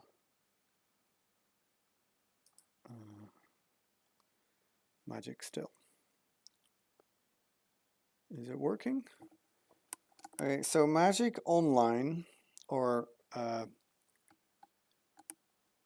Modo, as it is commonly referred to in the Magic community, Modo for Magic Online Digital Objects, which was the original name when it came out in 2003 originally, is probably the...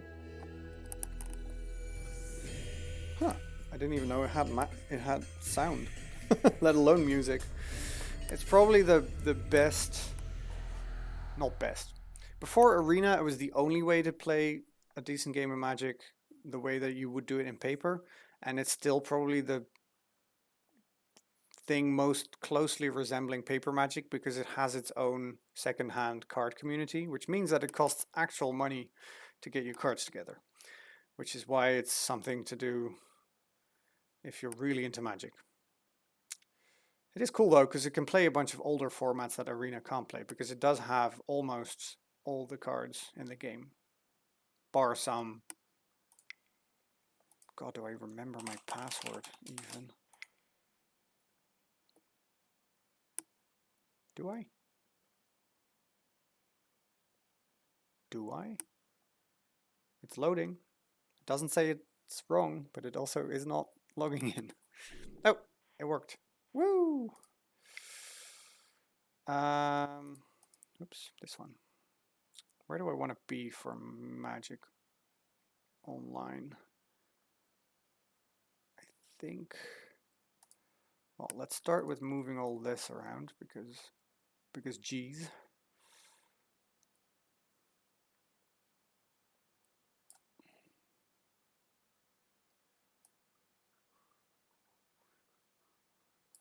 Well, actually, just fine, whatever. You can see my taskbar, I guess. Yeah, it was originally released in 2003 and has received updates, especially in the past few years, but it's not exactly... Ooh, we can maybe play Vintage Cube. That sounds kind of fun. But then I would have to explain what Cube is. Anyway, I think I just want to be here. Least interesting spot, which means that I want to flip myself back in this position. All right. It's, however, a lot less intuitive to learn to play Magic Online because it, I don't know, the user interface is just not great. In fact, I'm gonna probably make a bunch of mistakes. What do I even have? Do I still have event tickets? Let's start with that.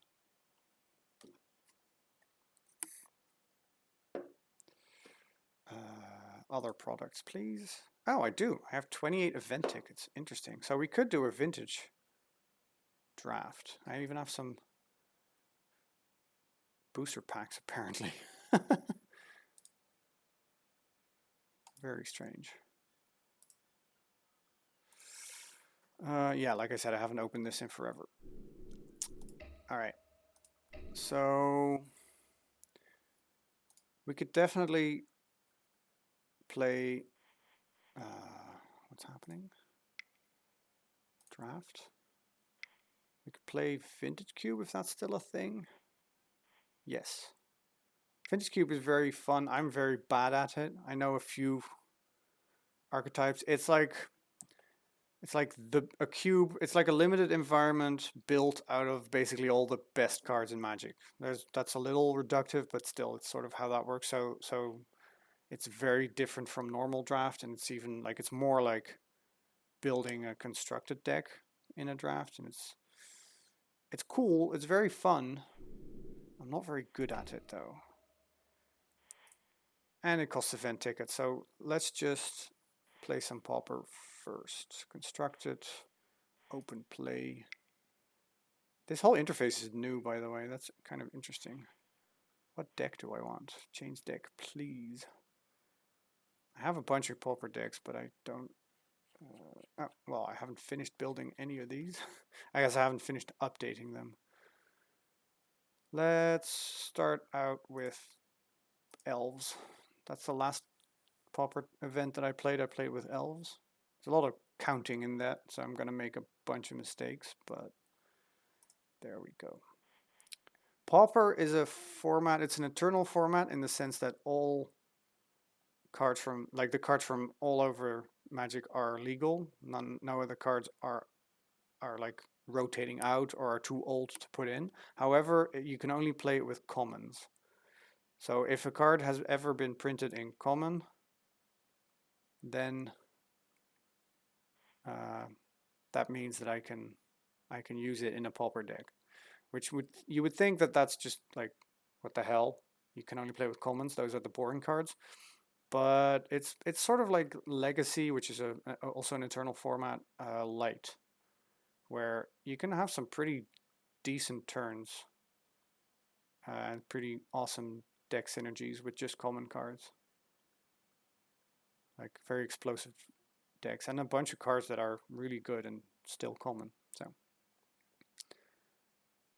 common refers to the rarity of cards. I feel like I have explained that, and otherwise you can sort of figure out how that works. However, apparently nobody is playing Pauper, right? So this might not be the way to do it.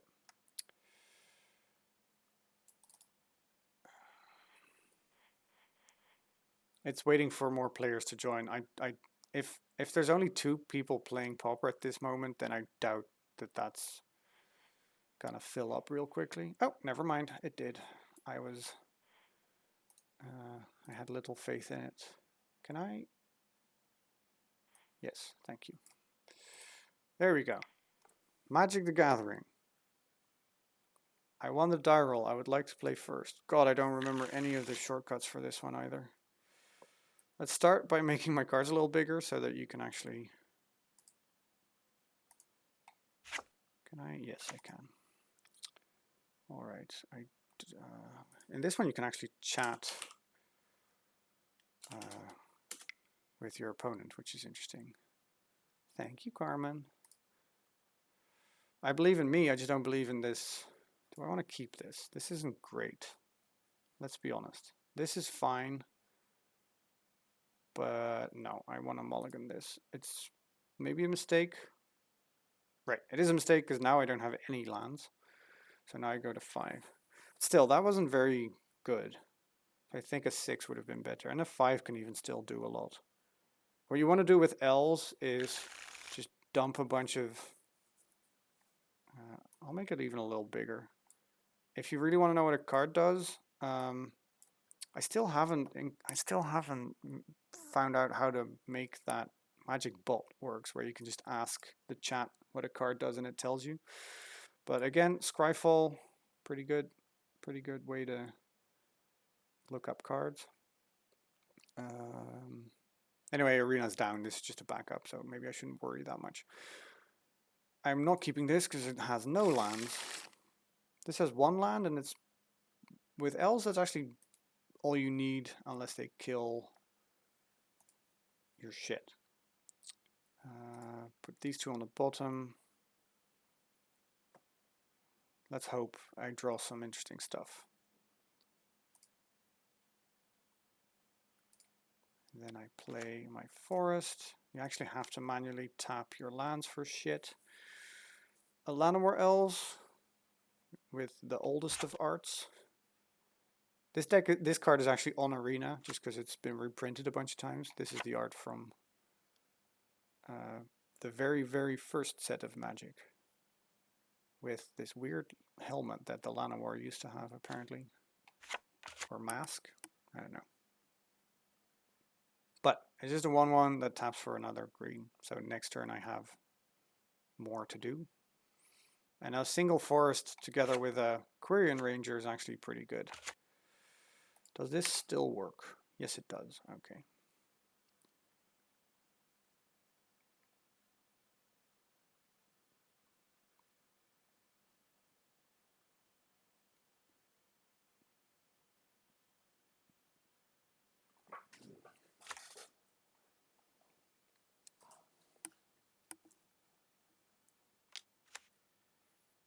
So it's a lot less interesting, as you can see.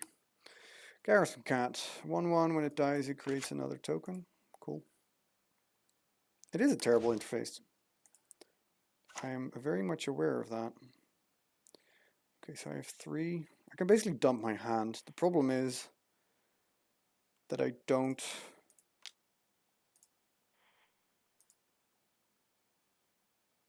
have anything else to do.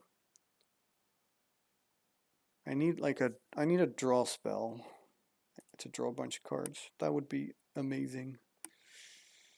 Because now I have basically all the mana I need.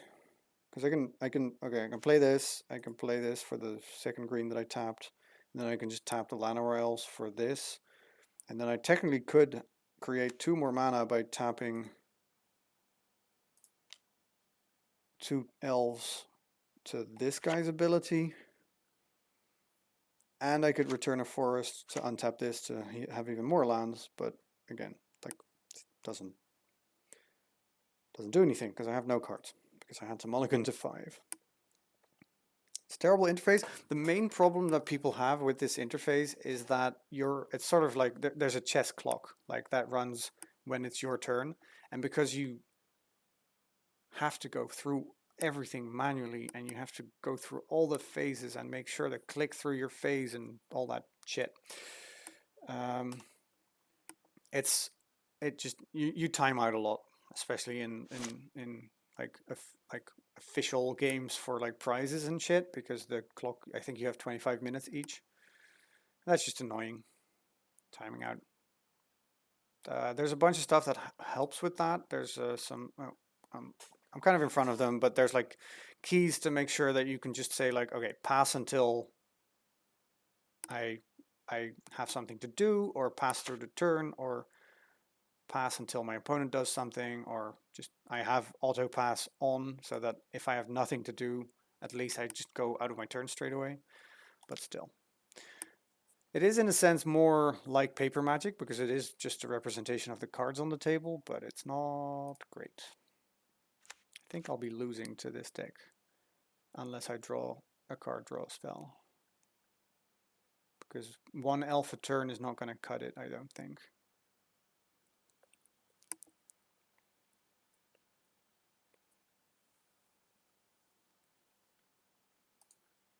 It's definitely not the way to... Wait, why is this crooked? Is this crooked? Or am I just crooked? Reset transform. Stretch the screen. Oh no, it's not. It's not crooked. It just looks weird on my screen. Anyway. Now, see, now I'm stuck in their combat step, even though I'm not doing anything. There we go.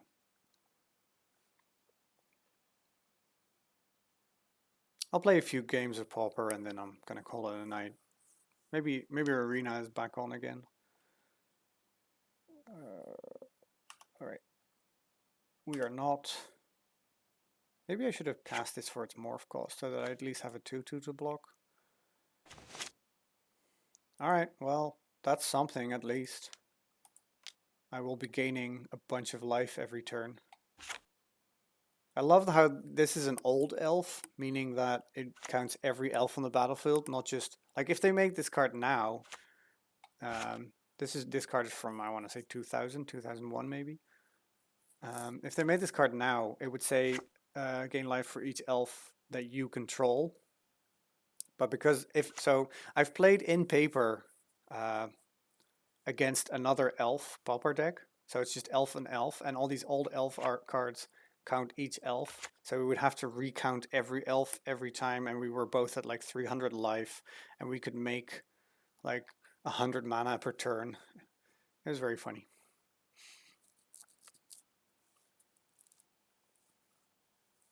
Oh, right. Sorry. Sorry.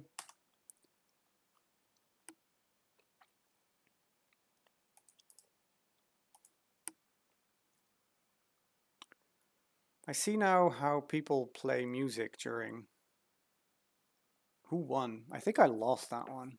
I don't remember.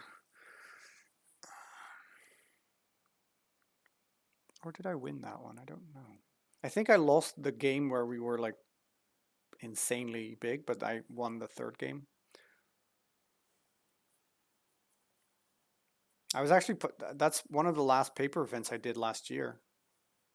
It's definitely the last non-commander paper event I did in Amsterdam, where God damn it, I put it on. I put like 2 pictures on Instagram saying like, I suck. That feeling when you're like 1-4, because I did not do well, and then another picture like that feeling when you lost, but Magic is still great. Elf on elf action. Indeed. The great Christopher Rush, rest his soul. The man is no longer alive. Christopher Rush, actually, unless I'm horribly mistaken, the designer of the mana symbol. I might be horribly mistaken. I think it's Christopher Rush.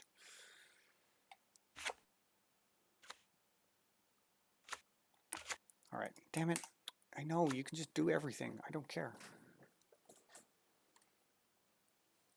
The thing is, I might still win this even though I'm not really doing anything, because their idea is just to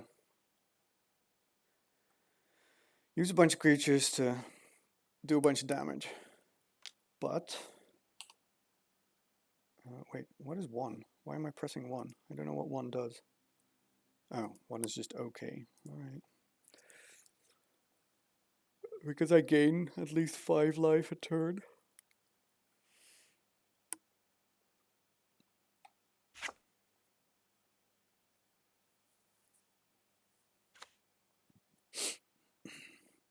Actually 10 life, because I can untap it and tap it again.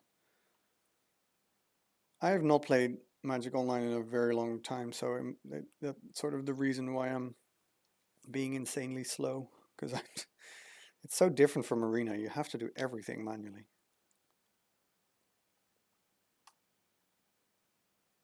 I shan't be blocking. I can take 5.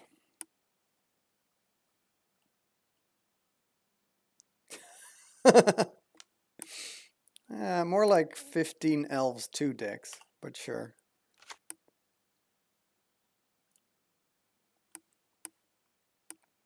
Are you though? Are you not just right on the level of this stream? I know Huskon isn't here, but man, I gotta say, every time we talk about bad humor, I really miss Bite Poison. I tried to talk to him in Discord, but he's not responding, and his channel is gone. I hope everything's alright. He just seemed to have vanished off of the face of the earth. Like, and I don't mind that he doesn't hang out on my stream. If he doesn't watch my stream, that's fine, but I actually watched his stream.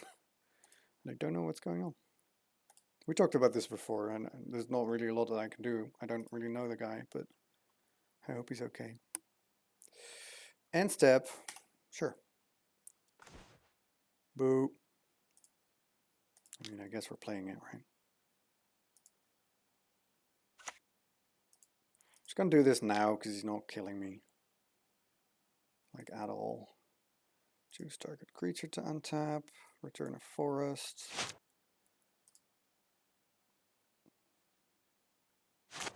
Play this forest. Gain another 6.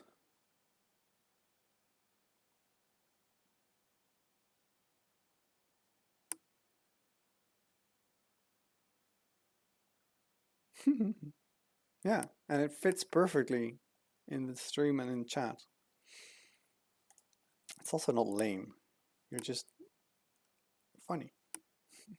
Melig is, I guess, what my dad would call it.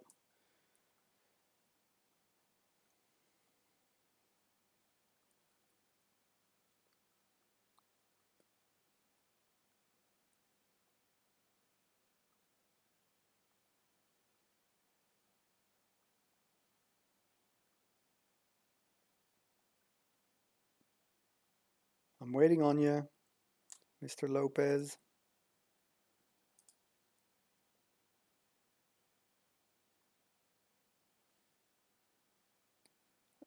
Yeah, they are talking.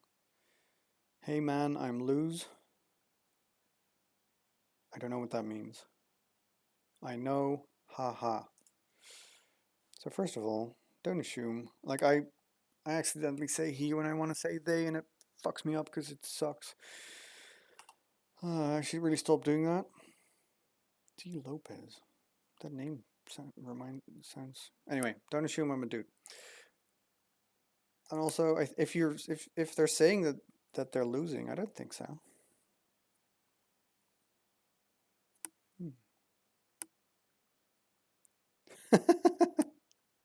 I doubt that. It's Lopez's with 2 Z's, first of all. And it's, I don't know, Donny Lopez. I will go to concede this game. I mean, okay. That I don't know if that's the correct play though, because I have no cards in hand, and they must have removal, right? Thanks for the game, I guess. I guess they just don't want to play against a deck that can gain a bunch of life. All right. That was weird, but what can you do? Ah, damn it. Oh, no, never mind. We're in another game straight away. Good. Yeah, that's fair. She's surrounded by these people. He's still... I wasn't impressed. His move was to concede. All right, this is better. It's not amazing because it doesn't really have an explosive start, but I certainly will keep.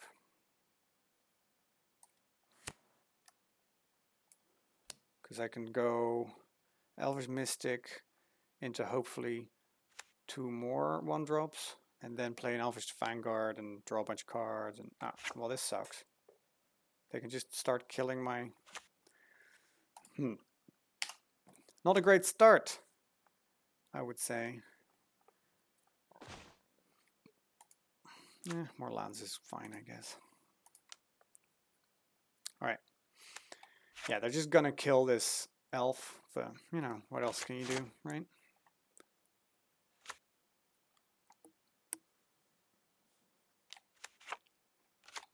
Assaulted. Interesting. Oh, well, if they don't kill this elf, that's much better. Declare blockers. I shall decline to block. I don't know. I don't think you're an idiot. That seems a bit harsh. Alright, play an Elfish Vanguard, which grows every time I play an elf. And then play this elf. So the Elfish Vanguard is out of Icatian Javelineers. Javelineers, yes, range. And if they kill an elf mystic, that's, you know, whatever.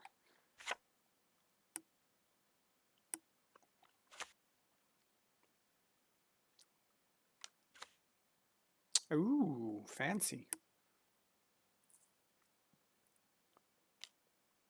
Double fancy.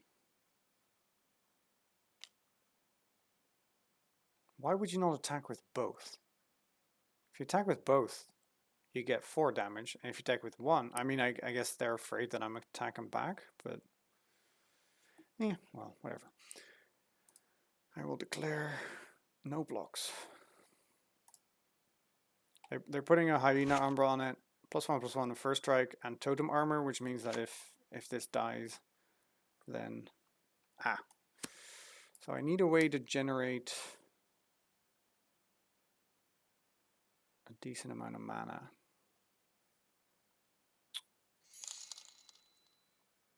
Ain't you impressed by the moves that HES got? H is still HES, still Bogle from the block. HES still H? Interesting. Don't call someone's mom Squidward. What the hell? It is fun being an idiot. I am also the idiot in this house. And that includes Banana, who is also an idiot. I'm going to lead the Stampede. That seems like a little more productive than...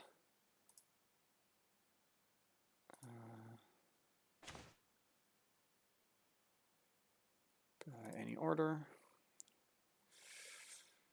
Right, because now I can generate blue mana. That is very useful. Cast, please.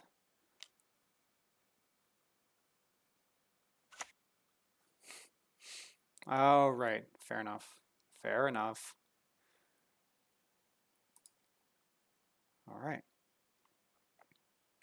Exalted only does stuff when you attack, right?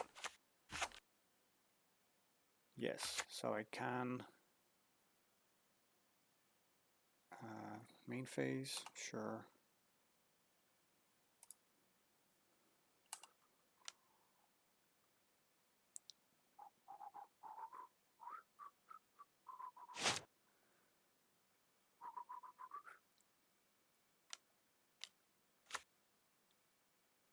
It's very good, actually. I don't listen to it often, but I agree with Carmen that that's a very good artist. No, that's fine. I actually don't need that card. That's just a big beater.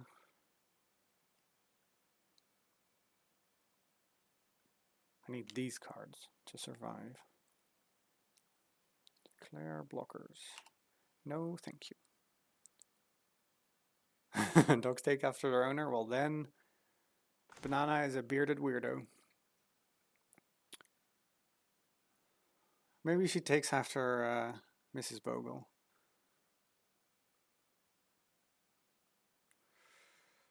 Alright, we have potentially 1, 2, 3, 4, 5 mana, so I will cast this Timberwatch Elf. More bits, thank you. Yeah, you can't make the woman say dick.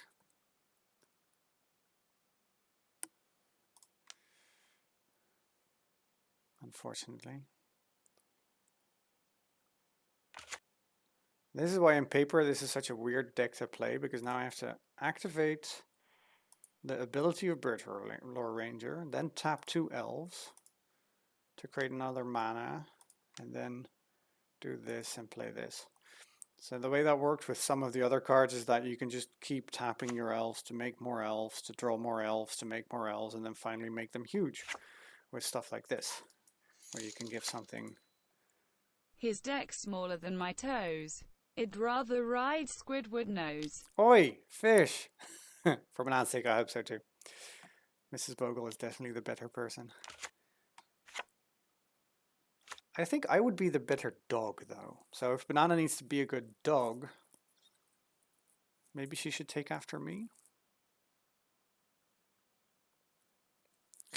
Also, thanks, Bear, for the bit. I thought Carmen just tried to do it again, but Are we blocking? No, we're not. This exalted stuff is kind of annoying. Because now I'm going to have to Timberwatch Elf. Wait, what the shit? Ah, they killed my... I am not paying attention. Oh, they shot my priest. Yeah, that makes sense, actually. Alright, fine.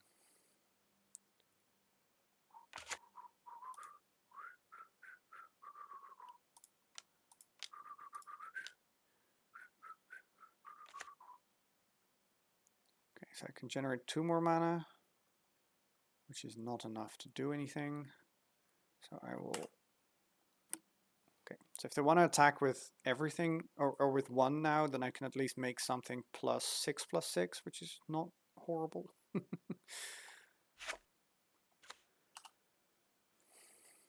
So they can't really play the Exalted card, so they have to attack with everything, and then I can just pick the stuff off, unless they kill my Timberwatch Elf, which is, you know, an option, certainly.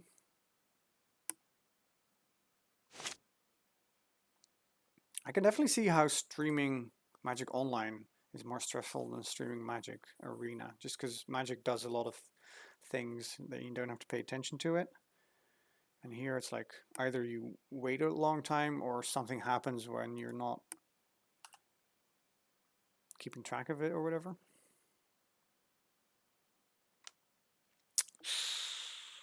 I don't know that you wanted to do that.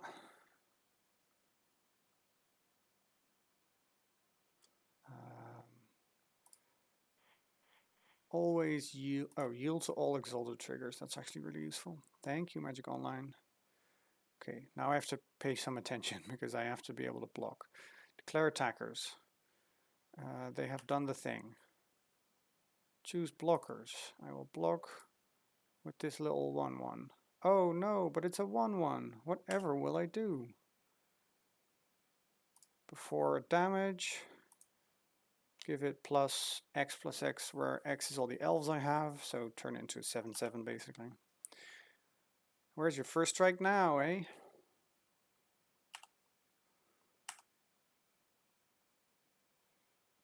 It doesn't die because of the Hyena Umbra, but I don't know. It didn't cost me anything, so. 1, 2, 3, 4, 5, 6.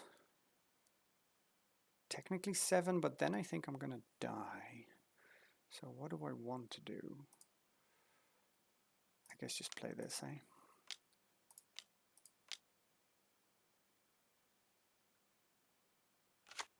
Because now I can do 1. Oh wait, actually 1, 2, 3. I can't tap 3. Interesting. Let's do that then. Tap 2 for green. Tap another 2 for more green. And tap this one for this one. And then when I cast an elf, I also get another elf. Always yes. Always yield. Yes, please. And so you get, like, if you have more elves, like I'm going to draw a bunch of cards next turn because I can make blue mana off of the Birchfloor Rangers. And you generate mana and elves continuously by casting them. That's just a lot of value. And then you just have a bunch of 1/1s, 1/2s. You attack, you make the one the biggest, and you attack them for a bunch of damage. Or you gain 1,000 life so they can never kill you, stuff like that.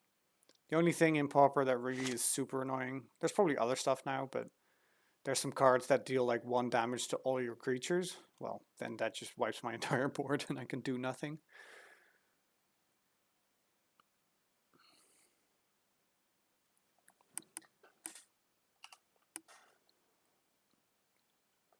Lifelink. That's fine. I will put this stupid elf in front of it because I don't want to go to 5. That doesn't seem healthy.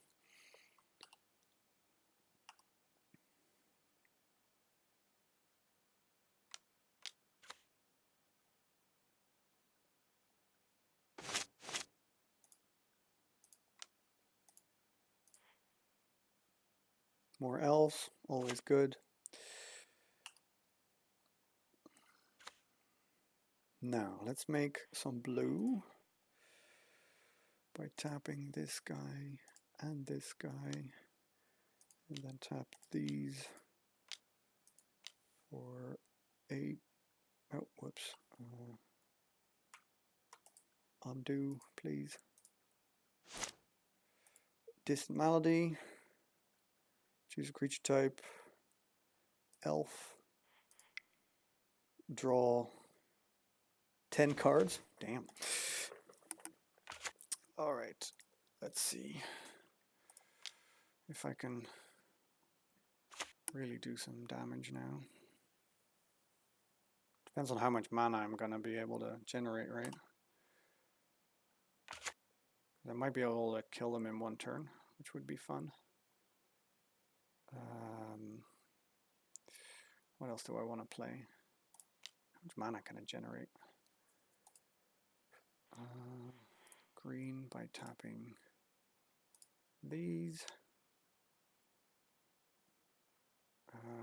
That's 2, 3, 4. Oh, and I can still do that. All right. Nope, cancel. Damn it.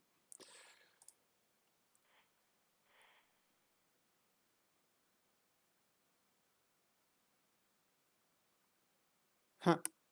Are you off free from work or off you're going away? Oh, right. It's your birthday tomorrow. In a minute. In a minute, it's your birthday, right? I'm horrible with birthdays, so I hope you don't mind if I'm wrong, but I seem to remember your birthday is in July the 8th, something like that.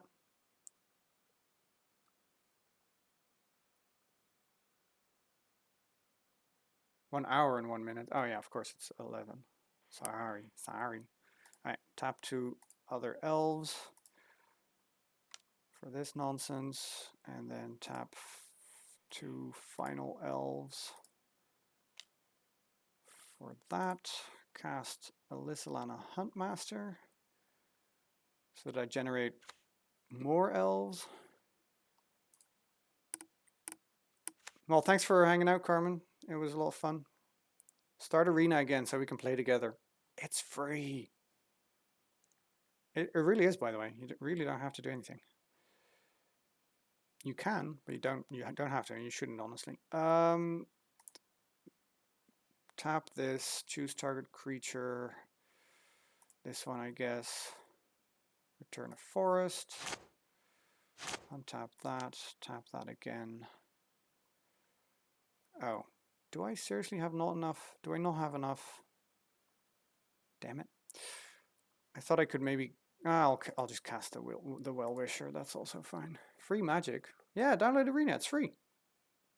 It's free. You get a nice tutorial. You get some decks to unlock. You get to start playing some magic. Earning some coins. Using those to start drafts. Earning stuff. You can spend money, but you don't have to. I didn't for the longest time. I only started doing that when I started streaming.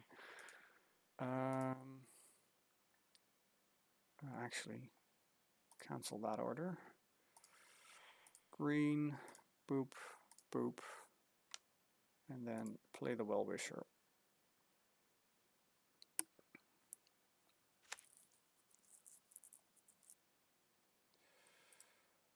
Always yes. Always yield. Yes, please. I will repeatedly tell you not to, if that helps. I just want to play. I have more people to play with on stream and off. I'm not going to make you, obviously. Oh, actually, I can even cast the Silver Ranger. Let's do that. Oh, wait, I might die, actually, if I do that. So let's not do that. Yeah, I don't need the Silver Ranger. I'm probably not going to die if I do that, because I do generate another bunch of Elf Warriors, but I should just keep it like this.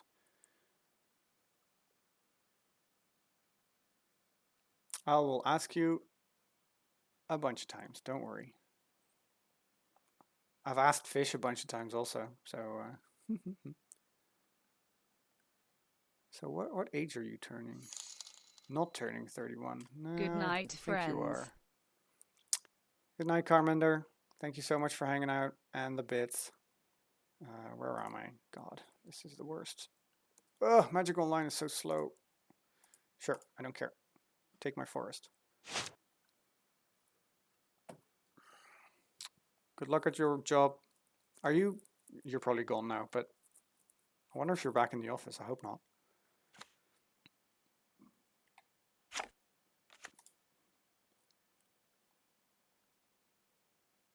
Target creature A. If only I didn't have an untapped Timberwatch elf. No, you say that, but you've beaten me plenty of times.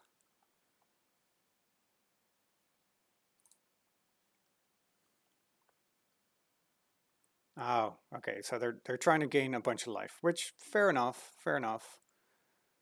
But it's not exactly gonna uh,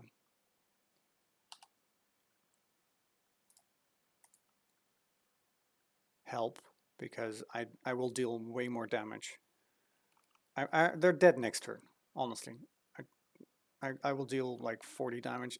Ow, damn it. Ow. Easy. Declare blocker step. Yes, please. Choose blockers. Okay. Tap. Choose target creature. That one. Well, we can talk on Discord. And I can still tell you how to beat me. Also, that's not true. Yes. Yes. All right. I'm going to call it a night anyway. I've been streaming for 4 hours. I would like to stream for longer, but Magic Online is annoying. And I got to pee. So that's good enough a reason. Log off and close Magic Online. Yes, please. All right. Yes, happy early birthday, Carmen. I'm sorry we can't celebrate. I'll get back in touch about Sunday. Honestly, I have to talk to Alina. I think we might have something planned. I'm sorry I haven't let you know before now or before then. Thank you all so much for hanging out. I honestly hope that this is interesting for everybody because I do feel like I tricked some of you by not streaming Magic in the beginning and now all of a sudden spending an entire stream per week on Magic. But I love this game so much and I love talking about it and I hope to maybe persuade some of you to try it. And if not, I'll be back with No One Lives Forever on Thursday and I will be back with Tomb Raider on Saturday. I don't know. Oh, I totally forgot to tell Lady Croft, but we're in the Hall of Seasons now. I've already done 2 of the rooms. I'm at the fire room now and I'm worried. Anyway, stay safe, stay healthy. I love all of you very much. Thank you so much for brightening my day and each other's. Wash your hands, be kind to yourself, most importantly, and, you know, do something nice for someone tomorrow who deserves it. What is happening here? Not much, I guess. Are we raiding? Is that a thing? I still don't have an easy way to set up.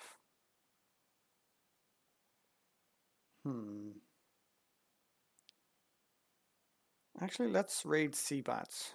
He's from Loading Ready Run. He's probably my favorite, and I don't actually know what he's playing off of this. I don't even know what that game is, but show him some love. Maybe it's fun for you. Maybe not.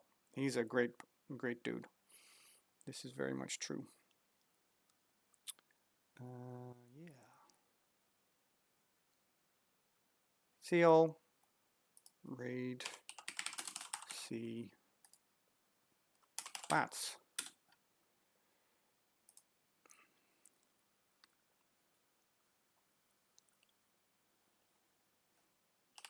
Twitch.tv/cbats. All right, friends. Thank you so much for hanging out. I'll see you on Thursday. See you on Discord.